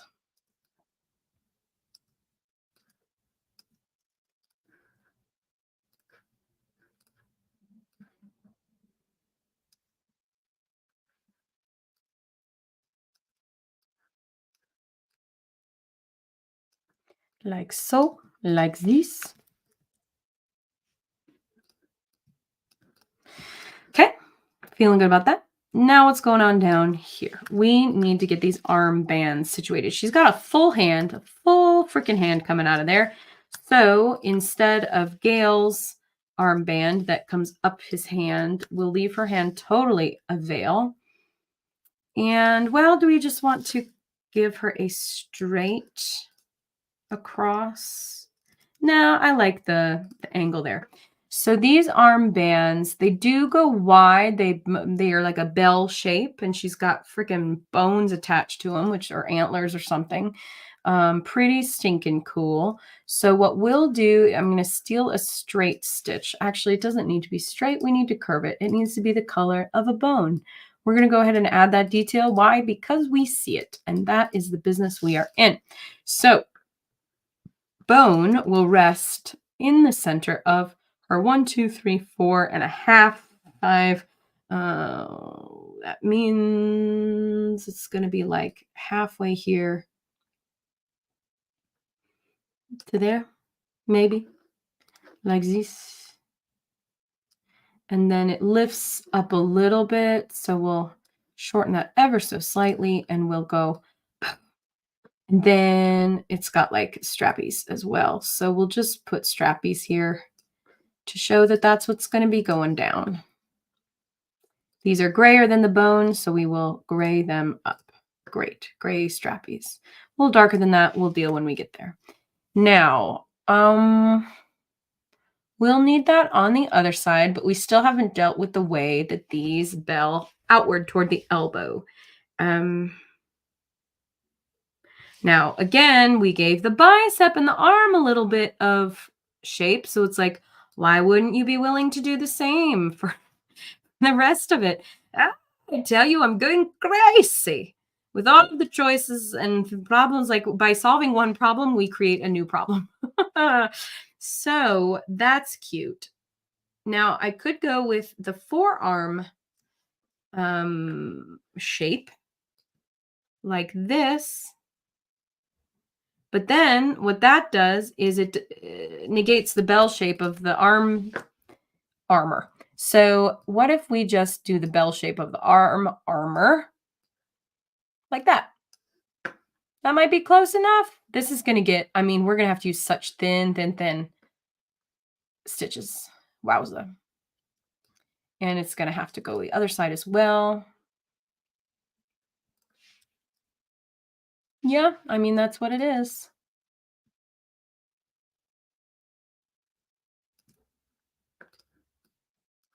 Oh, I have that. I was like, what is happening? Still had Gail's lines in there. And then let's take this little bone situation. And we'll, yep, cool. I'm gonna make that all a bit thicker. Just for visibility. And group them for organization. There we go. Okay, Karlach, you are coming together. Miss, her legs look short to me now. Darn it. Gail, how tall are you? Are we already taller than you? Yep, we're taller than Gail. I don't love that. So, nope, we're the exact same height as Gail. I can live with that. So I don't want to give her any more height. So where can I remove height, if anything? Because if I'm seeing that I don't love her proportions, I'm like, I'm feeling like I need to add height in her legs. That means her hips are probably, okay, so if I felt like I need to add height in her legs, I'm like, what else can I do? Can I remove height elsewhere and give that height to her legs? So what if we did that down here? What if we took her hands up in the club. I just woke up, doing my own little thing. Yep. Okay. I'm seeing what I need to do, and it is this. Let's leave the hands where they're at, but play with moving the hips up, moving all the legs situation.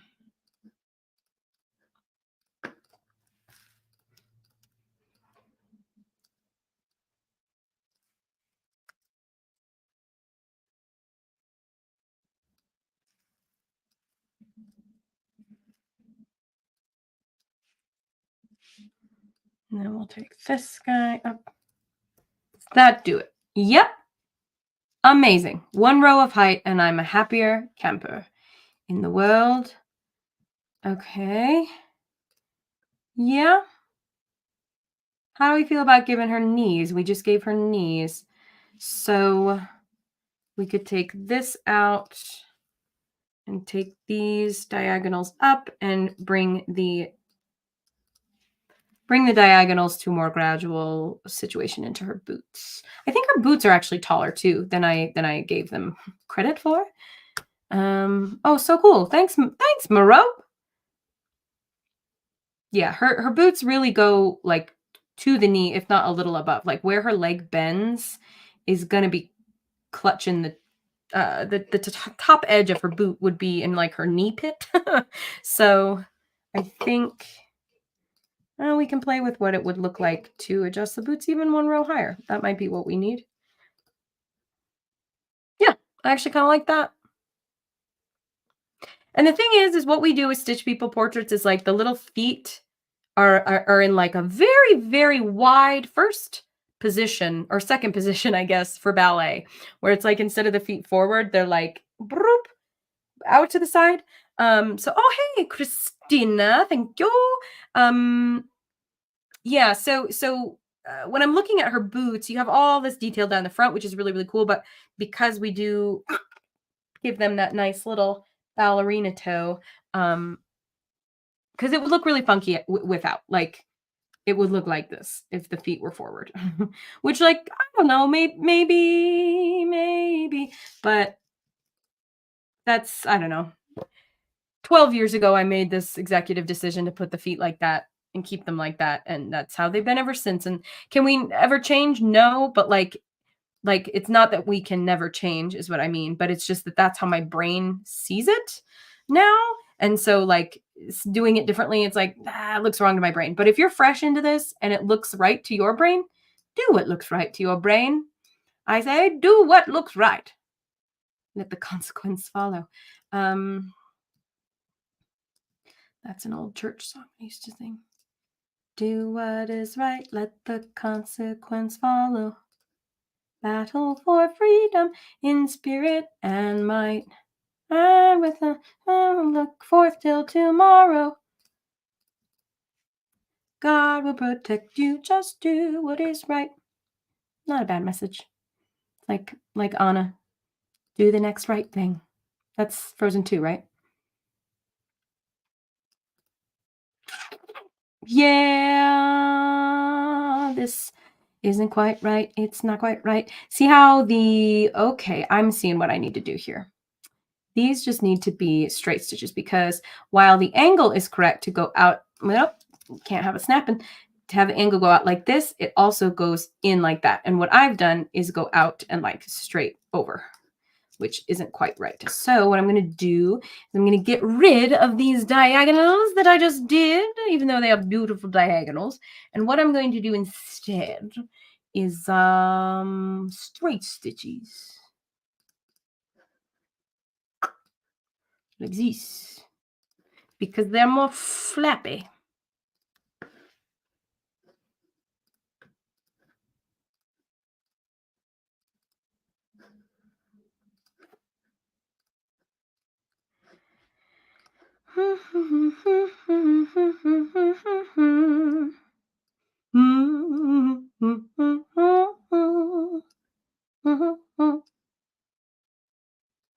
I like a hymn. I like classic hymns the best from like the 19th century. I like everything from the 19th century, I'm going to be honest. I've always been a fan. Always been a fan of that era. Okay.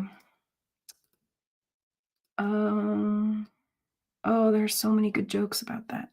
And if we're being honest, here's the deal. I'm going to select all of these little straight stitches that I just made. I'm going to make them a little darker than the rest of the boot because now we're getting into detail stitching. And if I'm honest, while the little, I don't know, boot flaps, they actually come into the boot kind of like this. And I'm going to adjust and not do it perfectly centered because, again, I'm not showing the front of the boot. So the center, you know, I'm about to like touch my screen as if you can see it.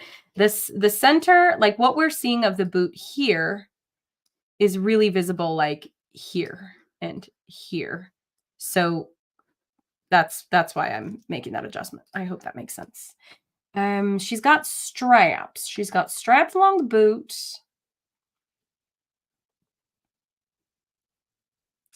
Do I want to deal with those now? I mean, yeah, I guess so.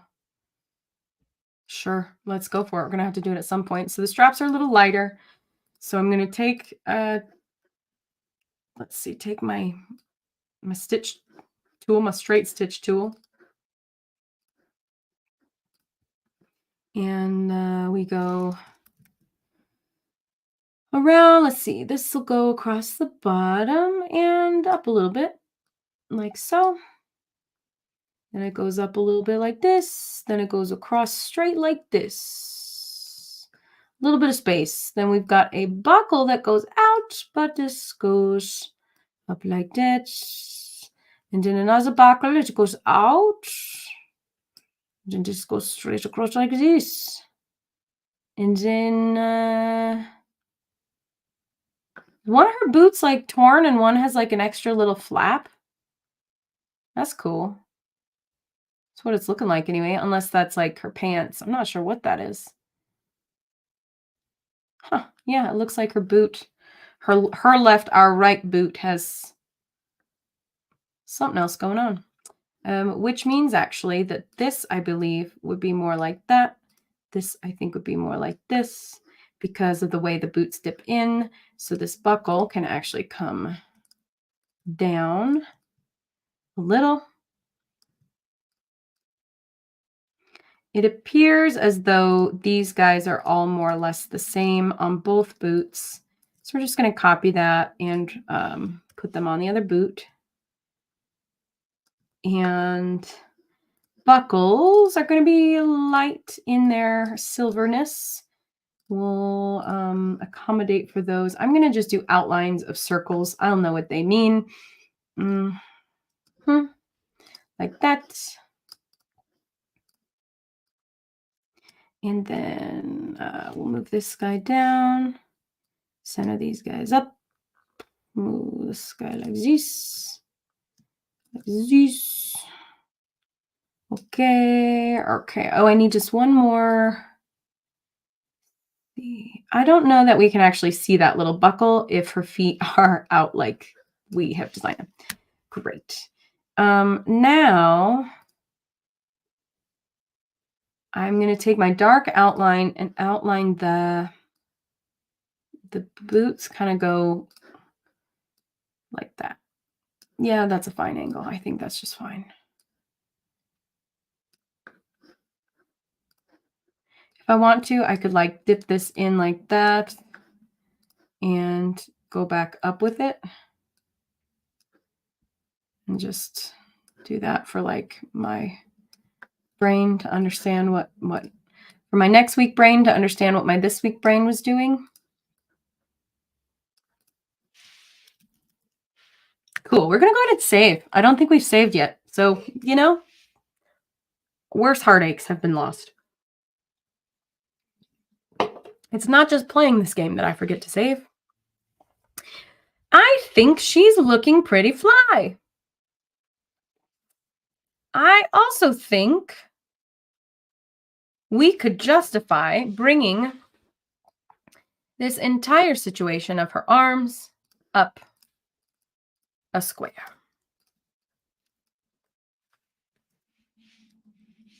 So that goes like that, and that goes like that. We'll fill in the dark forearm guard. I don't know. You know what I'm going to do real quick is I'm going to Google, what do you call the forearm things in armor? A vambrace or forearm guard. I wasn't so off. They are tubular or gutter defenses for the forearm, worn as a part of a suit of plate armor often connected to gauntlets. Vambrace. Yeah. Yep. Vambrace. At least that's what it's called in like a metal armor. Vambrace. I'll just keep on with forearm guards. That's you know, that's what it is. I feel way less stupid now that I know. Thanks, Google. Thank you, Google. Wow. We'll move this guy down because the whole point is that he was centered on the arm. Feel great about that. And oh, her whole hand was supposed to be visible. Ooh, look, her arms are different lengths. Surprise. Do we like the longer arm? Or do we like the shorter arm? Like so.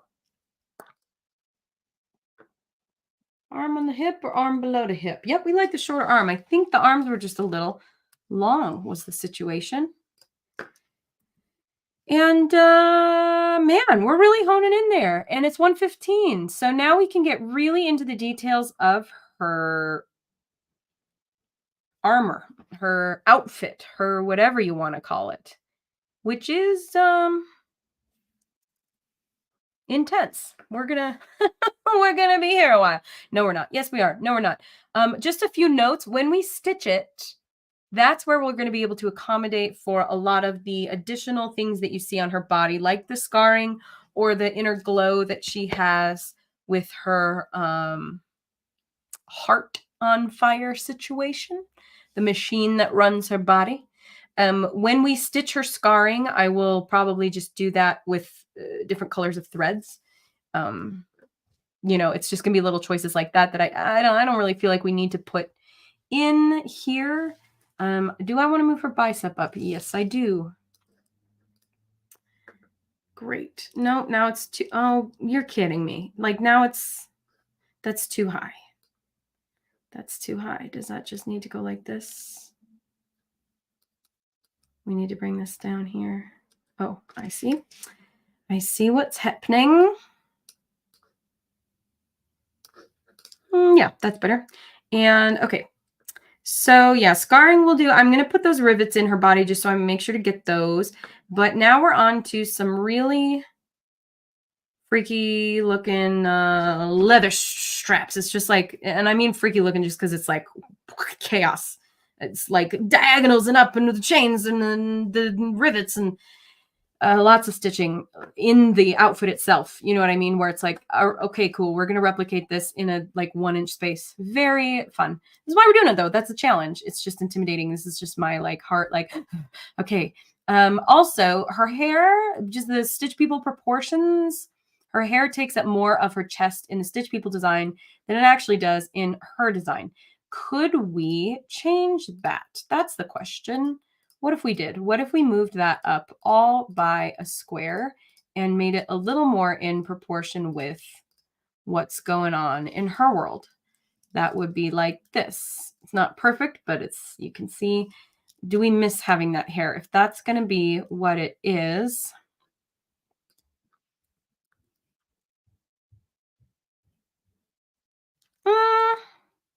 I mean, I like having the more hair situation. Here's what I'm going to do. Here's what I'm going to do. We're going to copy her as she is, just because I do like that hair option. Now we have it. Now, if I take all of that up just by a square, come on, there we go. There we go.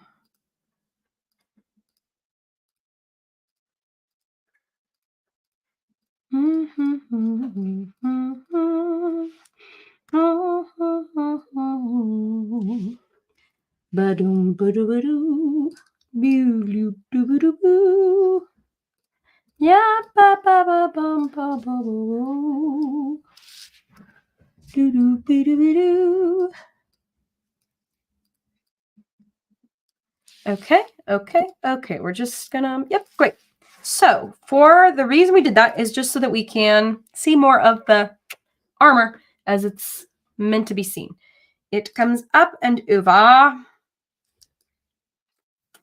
like this. And then I think if we do that, no, that was right because we need to see more of the chest. Maybe this just needs to be like that. No, the diagonal goes straight down. Maybe that's just enough of a diagonal. Yeah, it goes straight across, doesn't it? Maybe it's just another half stitch situation. Great. So many half stitches, you guys. This makes me actually, this makes me feel a lot more justified for Stitch People designs being what they are because it means that like they are the right size. Because current Stitch People patterns don't utilize half stitches quite this much. So it's like, if I tried to make them any bigger, like it just doesn't work as well on the proportions of the Aida fabric. So that's good. There is a little collar thing kind of, and it's not really a collar, but kind of comes up, not quite that high, maybe just like this. Yeah. And then it goes off the shoulder the other way. Maybe a little farther down. Oh, that's annoying. We'll just have to straight stitch that because that's not a real thing. Stitch that we're making. My husband is taking my doggo to the vet. Ta-ta, husband. So that's gonna come in like that.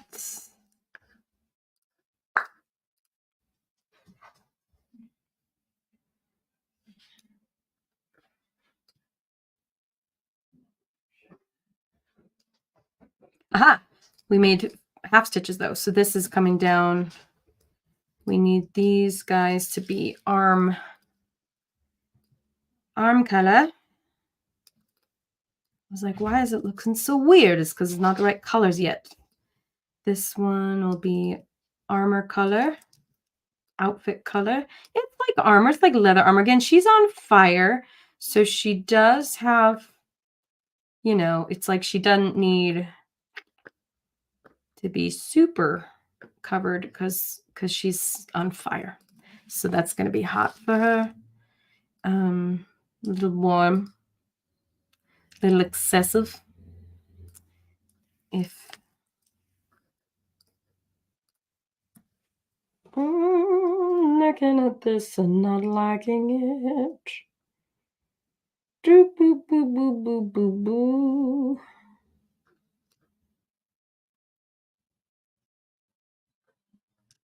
Okay. From the base of the neck, we've got this thing that comes up on the neck and it technically comes out first and then down and in. We don't have quite that much wiggle room. So executive decision, if we leave it as is, and kind of liked the curve of that. I feel like that's all right. It's not ideal.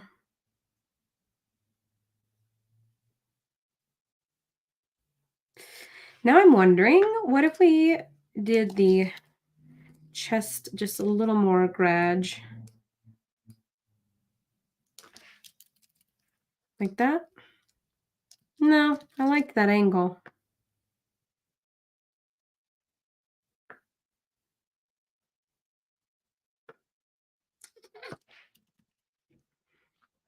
Something's off here. That's what. Okay, so maybe what I need is to just bring these half stitches up like that. I think that's all I was missing. Cool.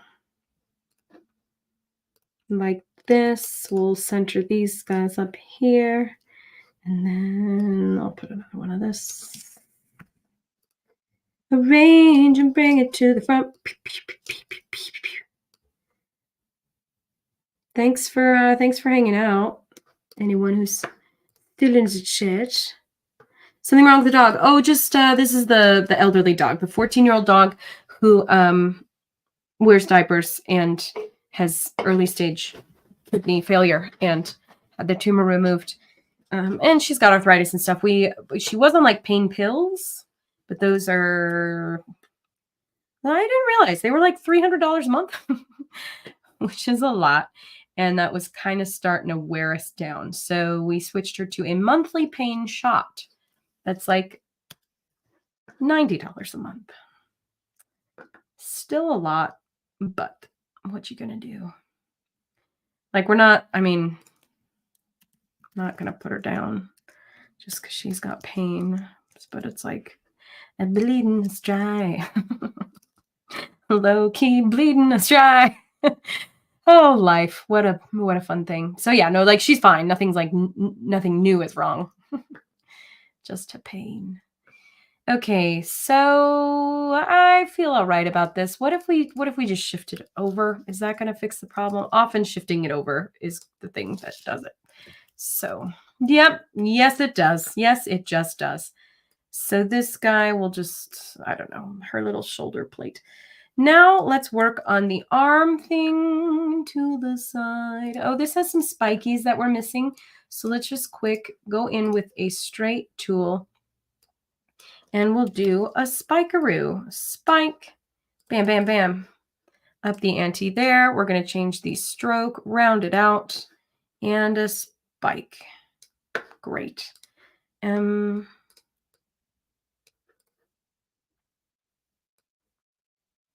feel fine about it.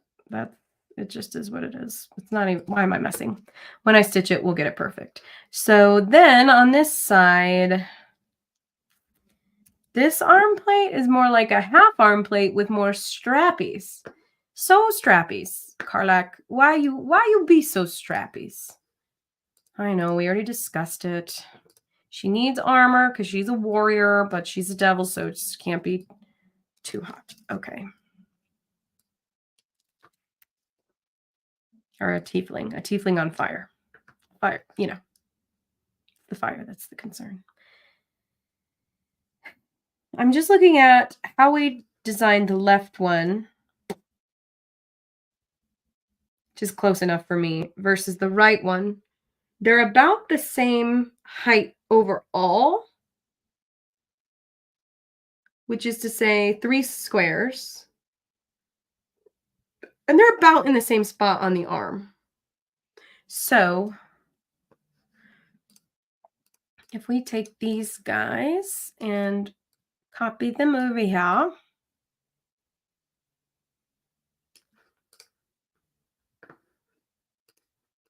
I feel okay about this.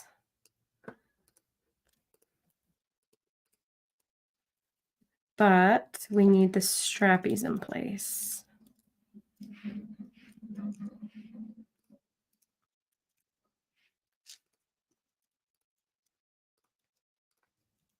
Okay.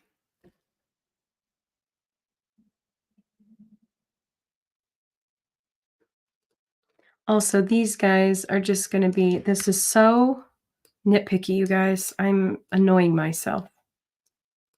I'll just have to do all of this with straight stitching because these, I'm doing like quarter squares here, but it does, I mean, it just covers the arm differently. And so it's hard for me to justify like, nailed it, when it just doesn't look quite right to me. Yeah, okay. Now the straps, strappy straps, clear. And we'll make these a little bigger. And we will change this stroke to be rounder. Great, fab. So we have 1, 2, 3, 4, 5 straps. This 5th strap is really quite low. Why did that just do that? Rude. It's technically farther down the arm than that, but I don't want to get in my head. We'll just hush. That'll be enough for my brain. Great. 1, a 2, a 3, crunch. Always reminds me of that Tootsie Roll commercial. How many licks does it take to get to the center of a Tootsie Pop?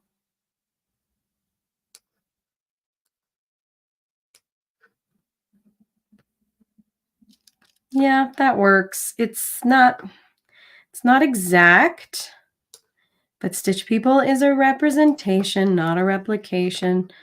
Tell yourself that 800 more times, Lizzie Bean. Okay, so now that I've got the necklines, basically, and the arm plates, and I do feel good about where the forearm ones are, I'm going to skip the torso because it's freaking me out. And we've got our boots. I feel good about our boots. So I'm going to leave those, and I'm just going to work on the thighs.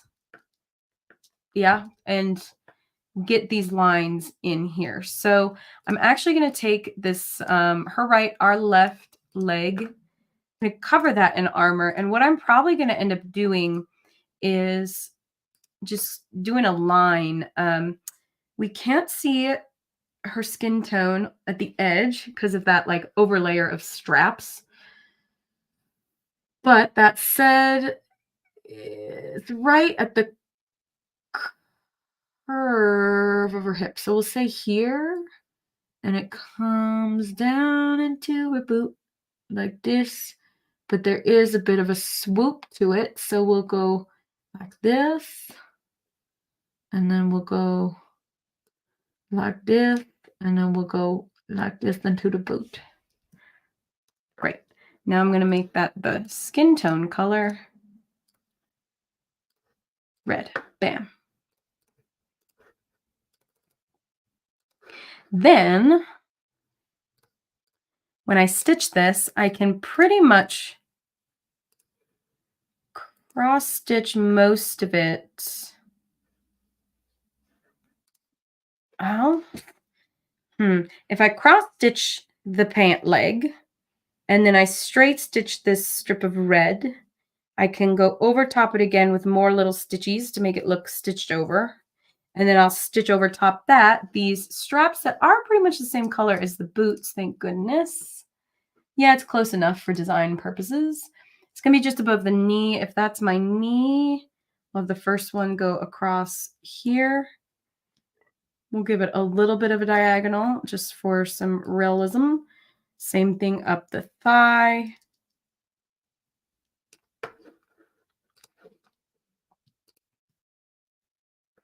Those straps are maybe slightly thicker than the boot ones, but only slightly.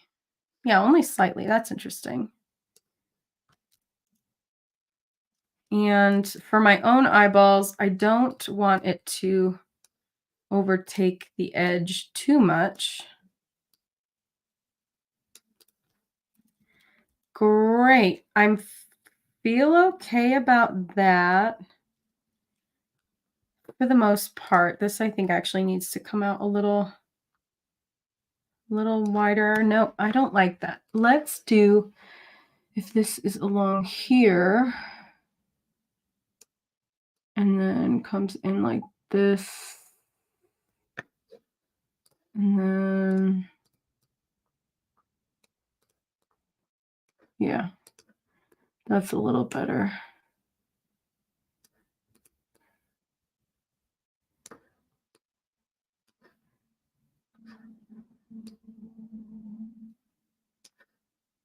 I know I'm being so nitpicky, but you can be. Okay, and then I'll go over top that with stitching when I stitch it. If I wanted to, and I will, because I'm, just for the sake of what people are, if anybody's watching this, like, what are you talking about? Go over it with stitching. If you look in the picture, you'll see that there is stitching in this area that is, that we're designing. There's these little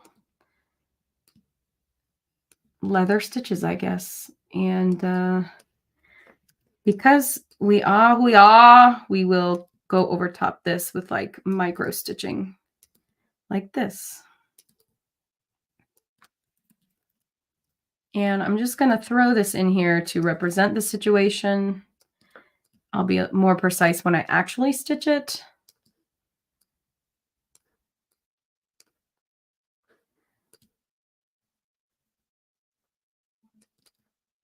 It's fine for now for me and my brain realizing what I need to do there. We'll group those together and then we'll bring these back to the top.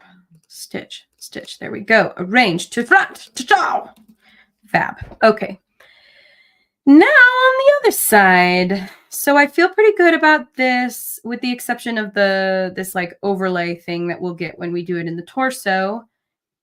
We've got some texture going on in the leather that we can get when we're combining colors, combining floss colors. Oh, she's also got a tail. Forgot about that. We'll talk about that in a second. So her thigh.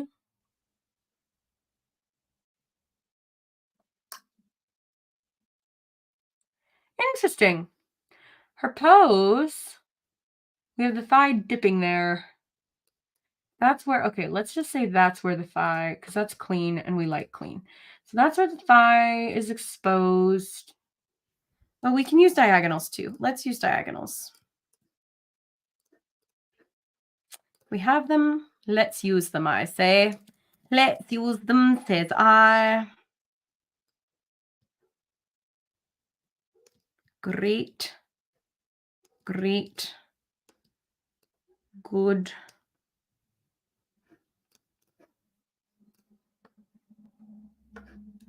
And then we can do it the other way.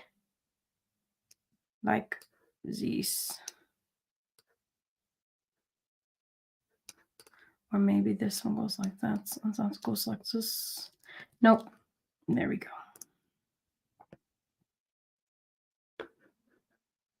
Now this is going to be a Stitch People executive decision because she technically has like this one area of thigh exposed, two area of thigh exposed, a little tiny third, this big long fourth, this little fifth. So what I'm going to have to do to keep the lines pretty, and because we've only got so much space to work with, is I'm probably just going to do like two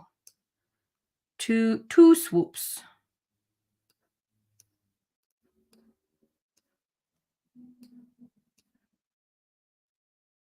Because within that, we'll have like this strap come in, and I'll have a gold thing, and you know, I'll do a straight stitch over that. Like there'll be more to deal with here. So let's fill this in with armor color and add over top. Actually, if I take this like that,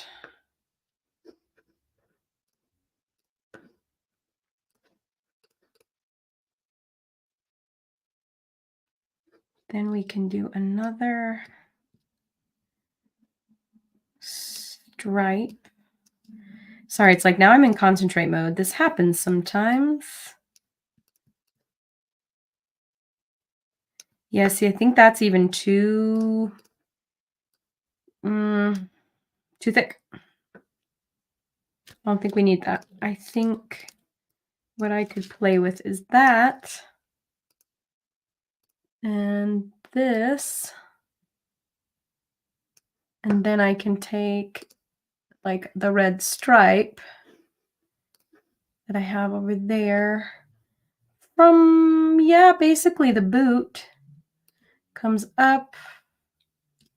Not quite that high, of course not. Half stitches, huzzah! And then we go over like this. And then we go up like this. And then we go around like this. Yeah! Lot of do's. And then on the side, we've got a little bit of red coming through from like, oh, here down into the boot. I feel all right about this. So now I can steal some stitching. I'll group that. This has stitching. I like that they're literal X stitches though. It's cute. Just across there. Make it look right. And then same thing across the sky going up. Man, this will be like single thread nonsense.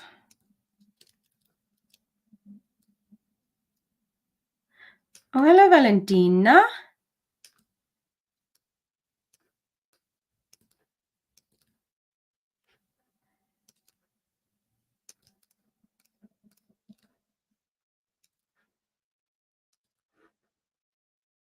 Okay.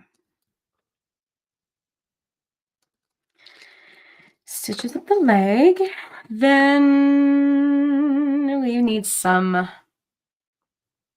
of the outline in this color. So let's first get these, that'll work. And then,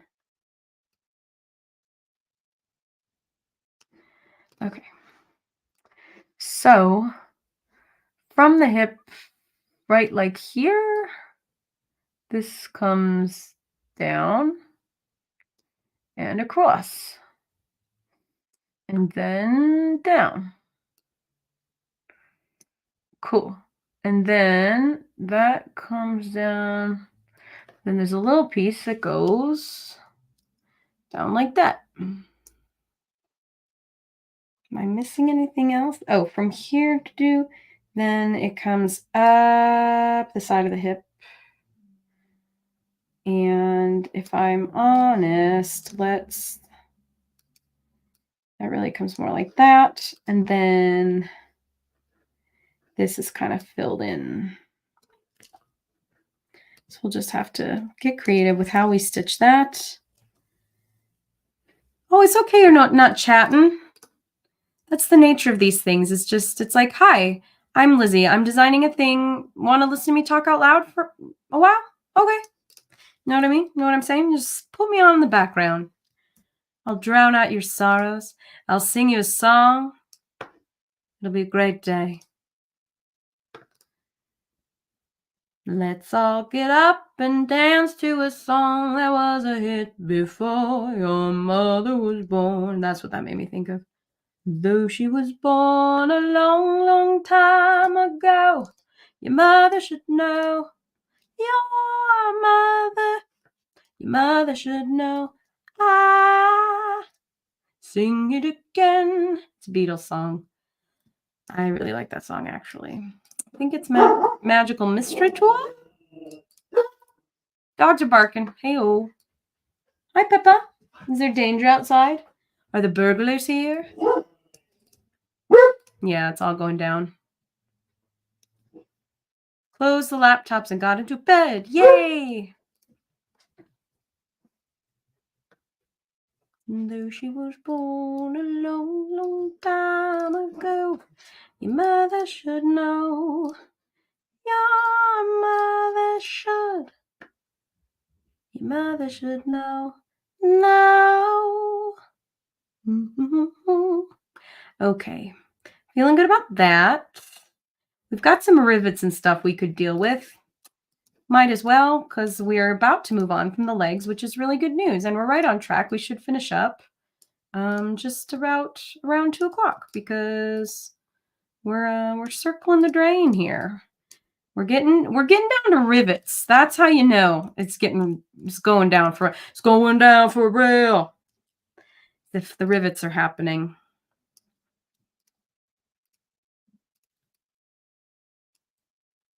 Cool.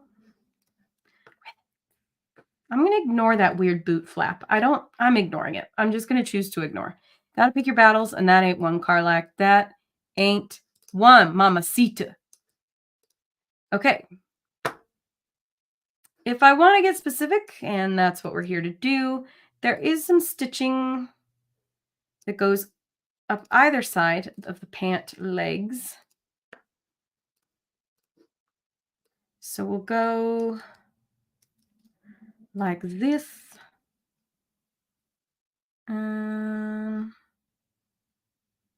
Maybe like there. Cool. Of course it can't just be a 45-degree angle. Nope. Awesome. Nope. So let's just, we'll deal with this when we're stitching it. There's a little bit of stitching here. Where do the pants attach? Pant legs. It's not exactly symmetrical. That's fun. This one's a little bit wider of an angle. I guess when you're just like burning through your clothes, it's going to be a lot of stitches. So now we're into torso land. The final frontier. We have the neckline up top. We have the hips and legs, basically. Now we just need the overstraps. It's all straps. Okay, so pretty much the right side. There's a corner there that's red. We're going to ignore it because pretty much the whole right side, our right side that we see is leather. I'm going to do like one little spot here. That's real. We'll get into like, technically this is crisscrossy straps. Well, except they all feed into one another. It would be smart to start at the ones at the bottom though. So these ones go out to the side, they wrap around, those go at the bottom. Okay, well, they all basket weave now, don't they? So I don't think actually there's any red that goes down this far, so we can get rid of those. That's a relief. The red does go down here. So let's, Doggo's home. Yay. Other doggo is sniffing doggo. You gonna be pain-free, Luz? You brave girl. Yeah. So good. Nubby, get out of her face. Nubby. My goodness. My goodness, the puppies. Go see your dad, Nubbins. Go see dad. Yeah, there you go.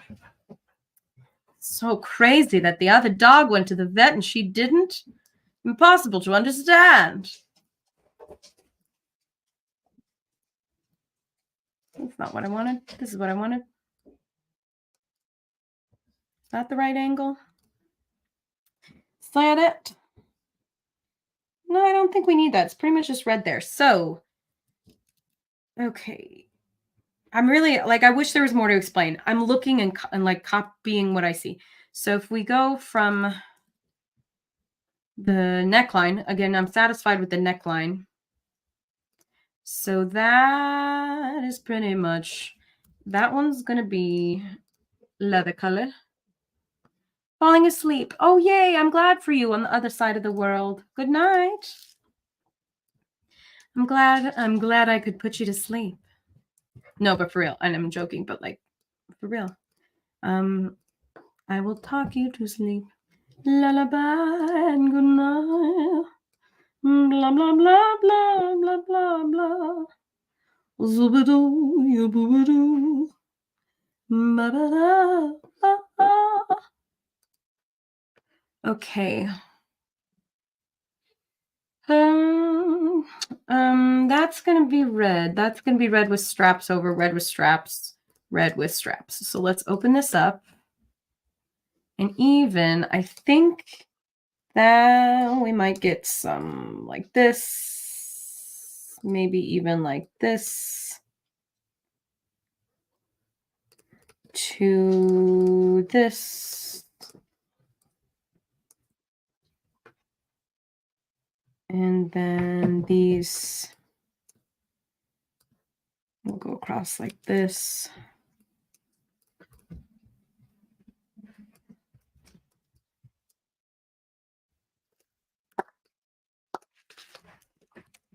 Okay, I think that's basically the shape of what we're looking at here. Take this diagonal up and over.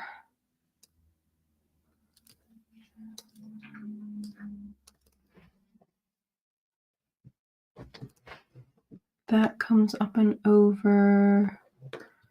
But then this is gonna come up and over.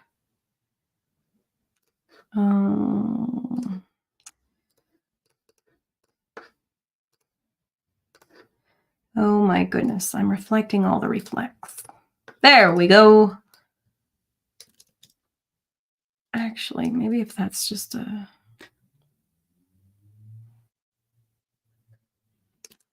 Okay, I think I'm officially into territory where I need to just do straight stitches. So first I'm going to do the straps that are like the same color here. I think if that goes around here, we've got the circle. So from here, this guy comes down and like wraps around the belly. This one comes up and wraps around like this. And I'll do like that. Down and around. This guy kind of cuts in like this.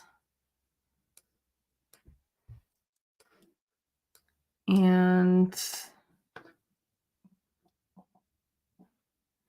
this one's a lot thicker as well.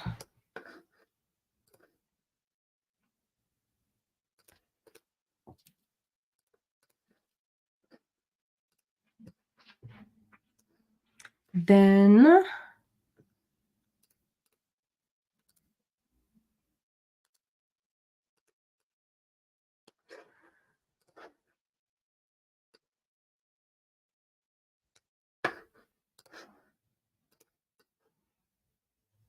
okay.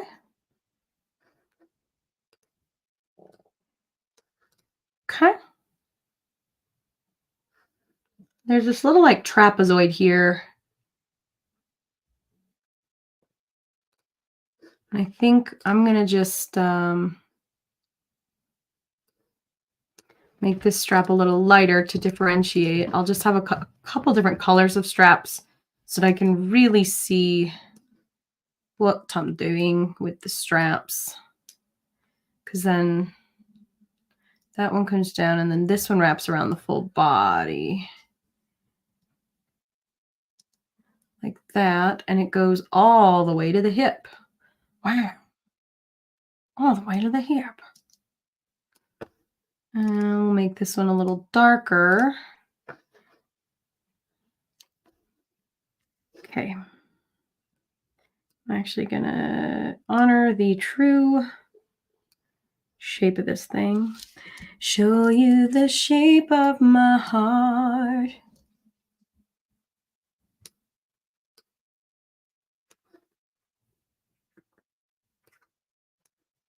Looking back on the things I've done. I was trying to be someone. Playing my part. Kept you in the dark. Now let me show you. Just a little Backstreet Boys for your Saturday afternoon. The shape of my heart. All right, there's the strap. Then we got this other big strap that comes. Oh, we've got little straps. Little straps. It's just a whole thing. So these wrap around, and I'm just alternating colors for my own sake, more than anything, because just so I can see them alternate. And then when I really am stitching them, I don't know what to do to differentiate because it's going to get a little cuckoo magoo.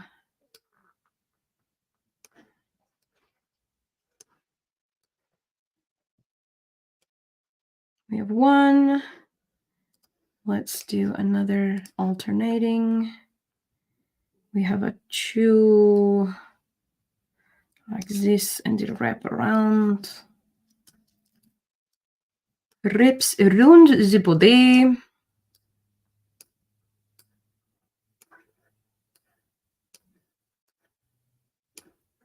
Like so, like that. And then we'll alternate again just for my own eyeballs. The last strap. Well, it's not, well, okay. Kind of like this.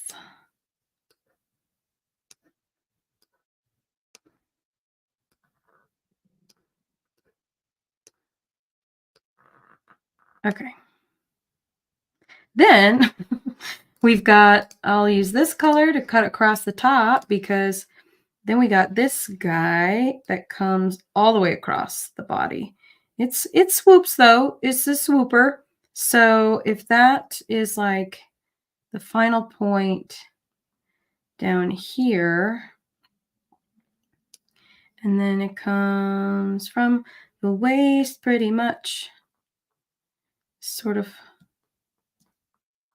a flat descent. Like that. This guy, will line him up. Okay. I am going to lighten this up so that I can see it. Sure, slightly different color than the others, but it's nice. And it's like a thicker strap. So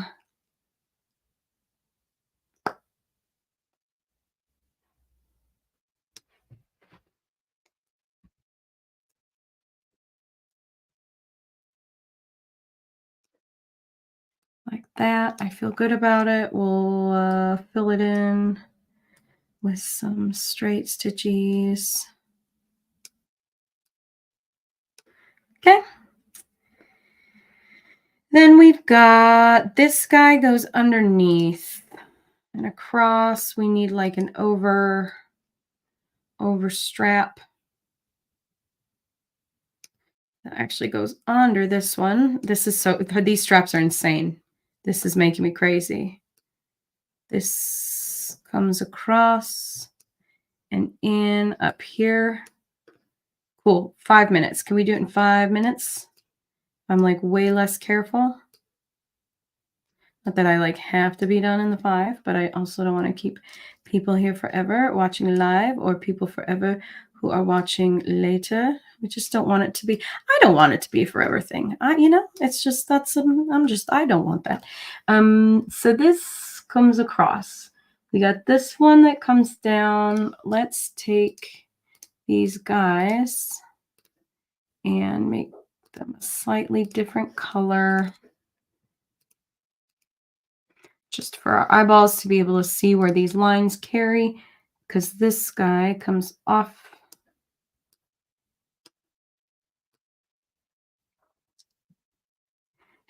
Keep me forever here.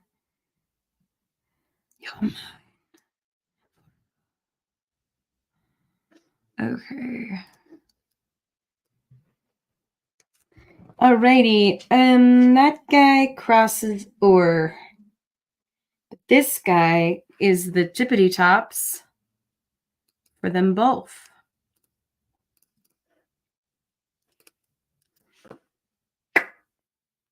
But then this guy is the tippity tops, and he comes across that guy. This is going to be so crazy to try to actually stitch this and keep track of which straps go over which straps. I'm already dreading it. So that guy comes over top that, but this guy comes over top that. So that guy has to come all the way to the top again until this guy. Right, like we just did. Cool. I'm learning as I go.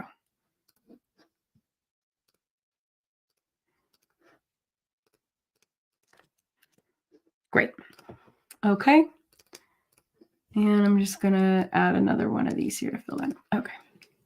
So these can come down to the side of the hip. Does fade away in here. That sort of comes along like this. Okay. This guy comes down like this. So let's just balance that out. Great. And this guy will bring up a little bit just to balance out the spacing because I didn't realize that was it on the side. Fantastic. I haven't even done the crisscross applesauce ones. Okay, I think these guys need to come down just a little.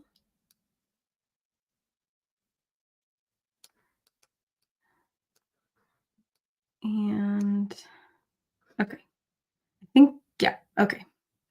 That doesn't exist.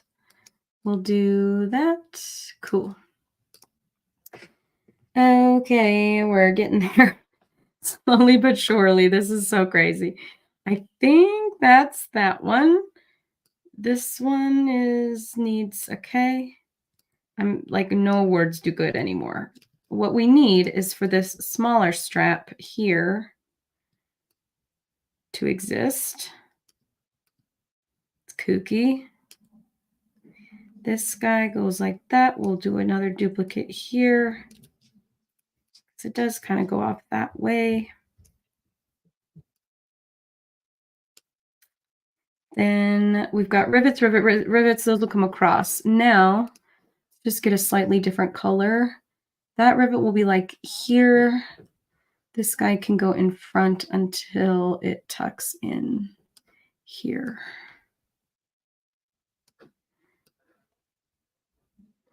Like that. Let's steal a rivet. Nope, we want to steal the whole rivet, not just a point on the rivet. So this guy, or what is that, a grommet maybe? Maybe it's not a rivet, it's a grommet. Then we've got a couple extras hanging across here. make it a little lighter. I know it's just the way the light is reflecting. They're probably theoretically like the same piece of metal, but they do also appear to be slightly different sizes. So we can do this, this, this, this. This one's a little bit larger in the middle. Slightly smaller here.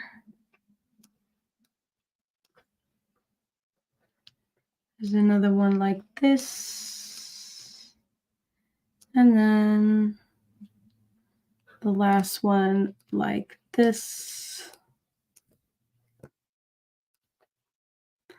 Bring 1, 2, 3, and then a 4th. Got a 5th up by the red. This strap goes into 1, and then there's one next to that. There's one more down on a strap we haven't done yet. Cool. And then there's one, if we want to be super cool and specific, there's one like over here, squashed because it's on an angle.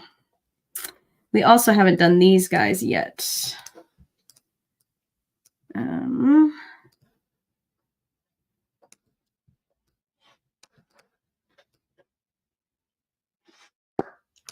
Gonna make this a lighter color. And we'll put these back around here where they go. That's like that, like this. And then there's 2 more. One for this guy, one for this guy. Cool. It looks so insane. This is going to be a whole thing to try and stitch. I've got a headache already, if I'm honest, thinking about stitching this. Okay, so last bits here are the straps coming through to the side. They're a funky color. They're kind of like a pinkish. And we'll just do that really quick. And we're only at 2:03. I think I started at 5 after anyway. So I'm not feeling too bad about going a few minutes over.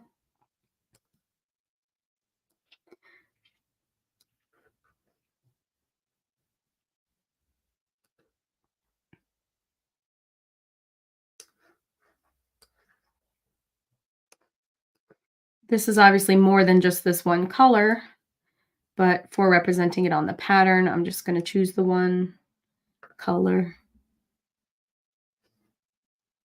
This guy needs to come down. And then this guy's going to be right along the red. It's going to tuck in up there, actually.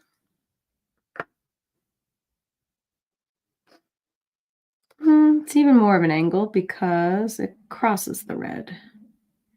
Yep, so we'll go like that.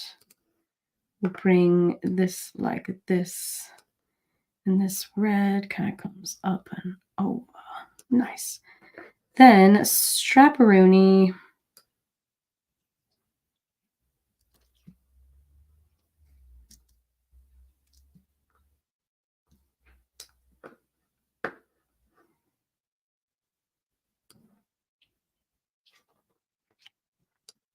Kind of like that. Yes, but this guy and these guys, I need it to come above.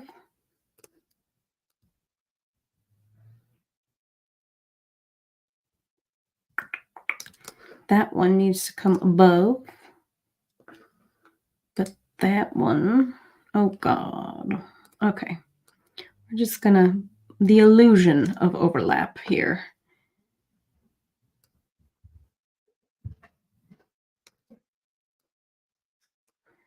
Okay. I think I've got the side there pretty much. I'm really like, I don't know. Oh, I don't know how I'm going to do this. This guy's got to go over top that guy. I just realized. And that comes over top. Those are over top. Broop, broop. And then now we're missing the uppers. So final straps, please. So it comes down from this grommet. And that is a red situation under there. So we'll get rid of the leather color. This strap comes down and tucks into the side. Nice.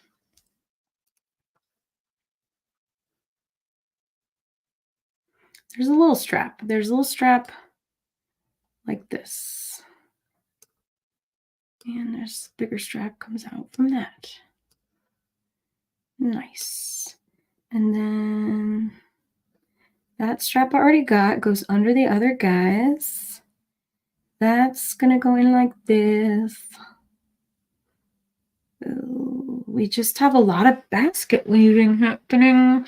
And the thing is I could probably replicate it by just basket weaving like her whole freaking outfit.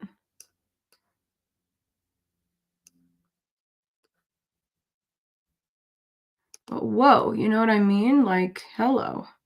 It's just going to be a whole lot of work.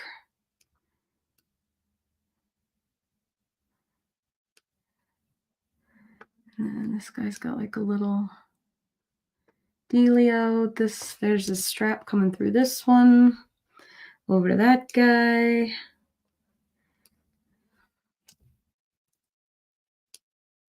Yeah, like, by the way, we need these to look like they're serving a purpose because they are. They're not just like circles. Circles for funsies.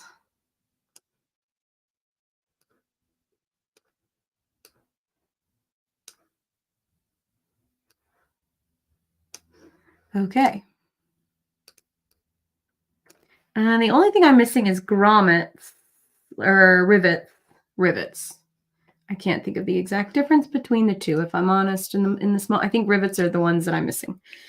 And the motion of these guys goes up and in, up and in. There is a strap that goes over and up. But then there's another strap that comes out here. There's a strap that comes down and in. So many straps. It's like, hey, I have a challenge. How do we make an outfit just out of straps? It's a strap outfit. They all tie together, though. On that, you can rely. Like, okay, cool. Because now how the hell am I supposed to stitch this? But we got there. I mean, it looks like her. And the idea is that, oh, how do we feel about the longer hair? I do want to talk about that before we get too much farther in the weeds. Would we like it better if her hair was longer or shorter? Longer or shorter? I like the longer. I like the longer, and I'm going to executive decision that. So if I copy, let's see, if I just cut out this little square of her design, and I put in that same little square of her design,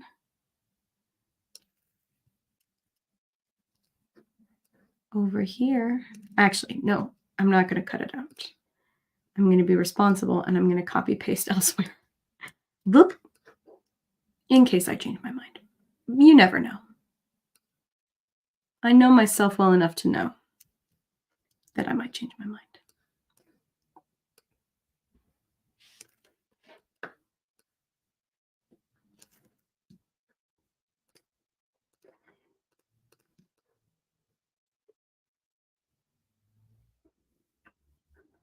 Yeah, I think technically that still works and doesn't really change too much of the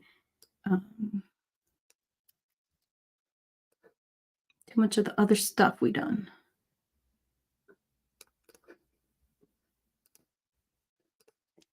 Great. And we get our long hair, which I liked better in the first place. So, Karlach, how are we looking? Are we ready to be done with you? Oh, we don't have her battle axe. I will do that another time. The other question is her tail. She is a tiefling. Tieflings have little tails. So do we want to deal with that? In her image, the tail like is there. We could maybe like allude to it, but then that just looks like it comes up the design.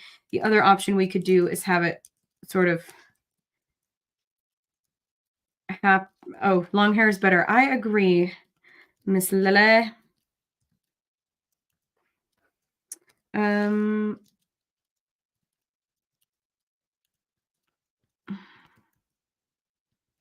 mean, we could do something like this.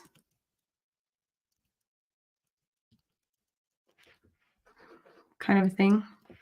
I could clean that up, obviously, or we could just ignore it.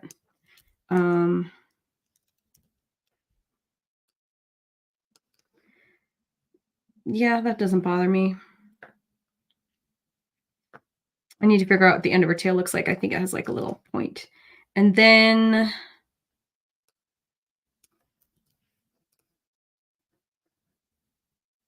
we'll get her weapon. I'm just really looking close here. A lot of this will come to life when we stitch it. I'll probably try and stitch a lot of the basis of this before we begin next week. The other question is, do we want to deal with anything like freckles, or how do we feel about her eyes? I think the eyes, I could, if I wanted to, play with a little bit of white. Like we already have some light going on, but if I wanted to do a little bit of something like this, just to, no, that's weird. Maybe at the bottom, and then I could do a little bit of black, which I talked about before, of like the eyeliner, just to give her eyes a little bit more dimension with how much white she has in her eyes.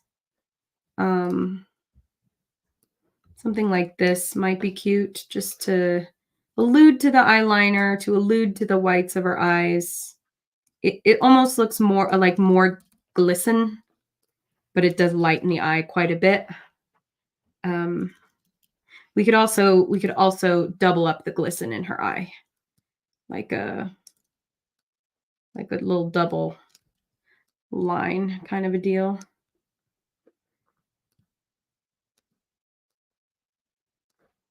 Just to give even more white happening. I'm gonna be thinking about that. But I want to keep that the same too.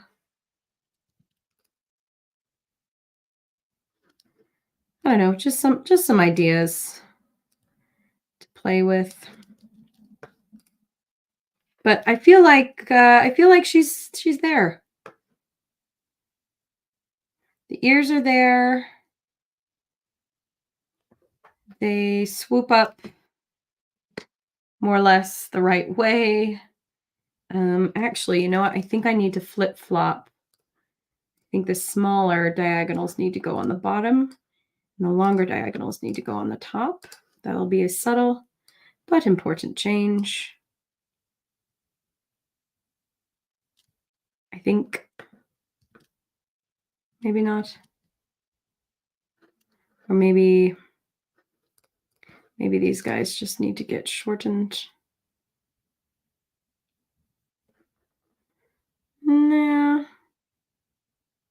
No, I feel okay about the ears, to be honest with you. Just nitpicking at this point because I'm thinking of calling it a day and saying that we did it and that we stitched our Karlach, designed our Karlach. We did not stitch. We're going to have a lot to stitch. We're going to have a lot to stitch. What will it look like if I clean up this tail really quick with all y'all on the deal still? On the deal. By on the deal, I mean still watching on the YouTube live. So that's what I mean. We did this, if we did this, like that. Mm-hmm.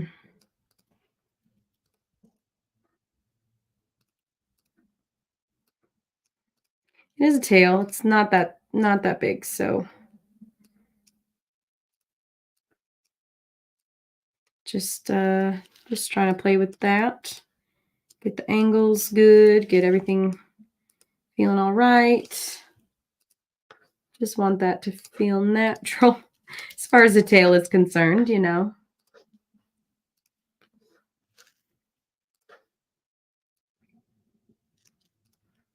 Something like that, maybe.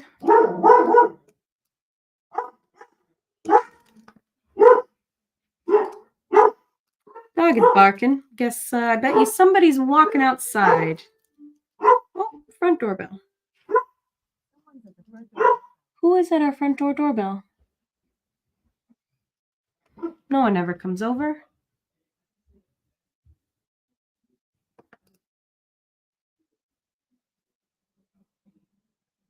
I'm trying to think. I can like barely hear what they're saying. It's like a high school kid.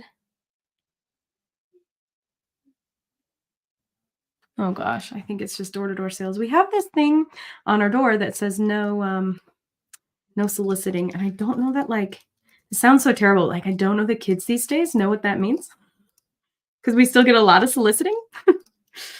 Like, you don't know what you're doing is that, and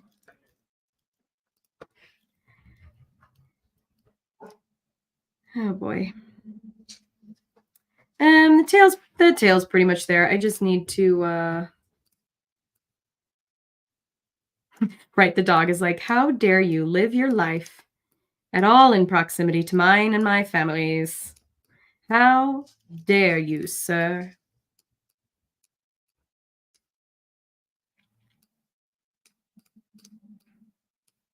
Tails are hard. You know, I've done a lot of tails before because of pets, dogs and cats, you know, because you don't want there to be a point like that.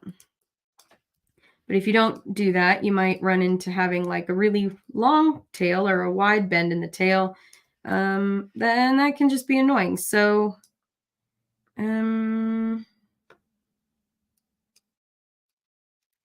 maybe what we do is that.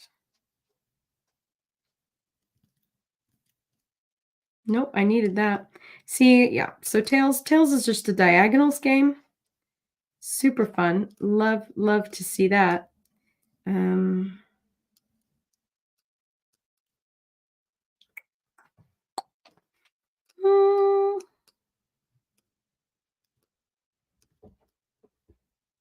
Sure, that looks good for now. Don't love the placement. I think it's a bit higher than that. Yeah, you can see the base of the tail's like near the knees. Maybe what we do is flip it. Oh gosh, we're at 20 after. I'm finishing up, I swear. I promise. And then, but yeah, after this tail, I need to look online and remember what the end of the tail looks like. I think it's just like a little black tip. What I also might do is half stitches. You're welcome, world. Half stitches it is. Yeah, that looks all right. I don't know. We'll think about the tail. We might not even need it, honestly, because from the front, like she's just Karlach. It's only when you're like walking around that you see the tail working its way. So, you know, we could just ignore it. What if we just ignored it? No, I will be a responsible person. I won't delete it. I will just take it far away from here. Like this. And for now, we'll call it a day. Because I think we're pretty much there, and I feel good about it. And I think in context of Gale, I think she's the same height as him. Yep, you can see their eyes and feet are on the same line. So I feel great about that. I feel great about like her neck, her shoulders, her horn. This horn is all right. We'll make that a little raggedy when we stitch it. We've got the shaved sides of her head.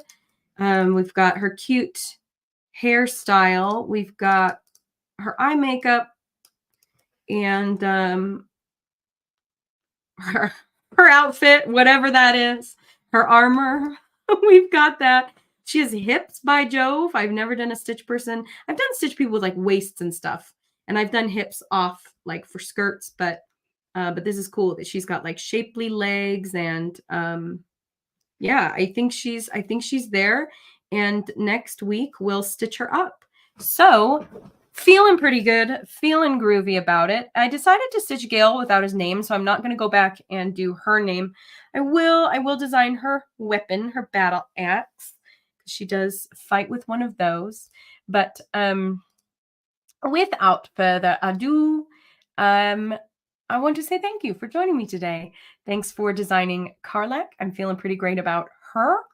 Thank you for your time and attention and your lovely comments and participation. It is always a pleasure, and it's always good to see you all. Oh, thank you, Maroop. Yeah, it's fun to see it come together. It's fun to see where we started. Like, you know, if we, let's see, what was my setup here? If we go to, oh, no, that's not right. Nope, undo. I don't know. I don't remember which view I was on, but you know, to see that like little stitch person version of where we started to where we got to is always a fun journey. So thank you so much for watching. Thank you for it all. And I will see you, my friends, around the internet. And I'll say ta-ta for now.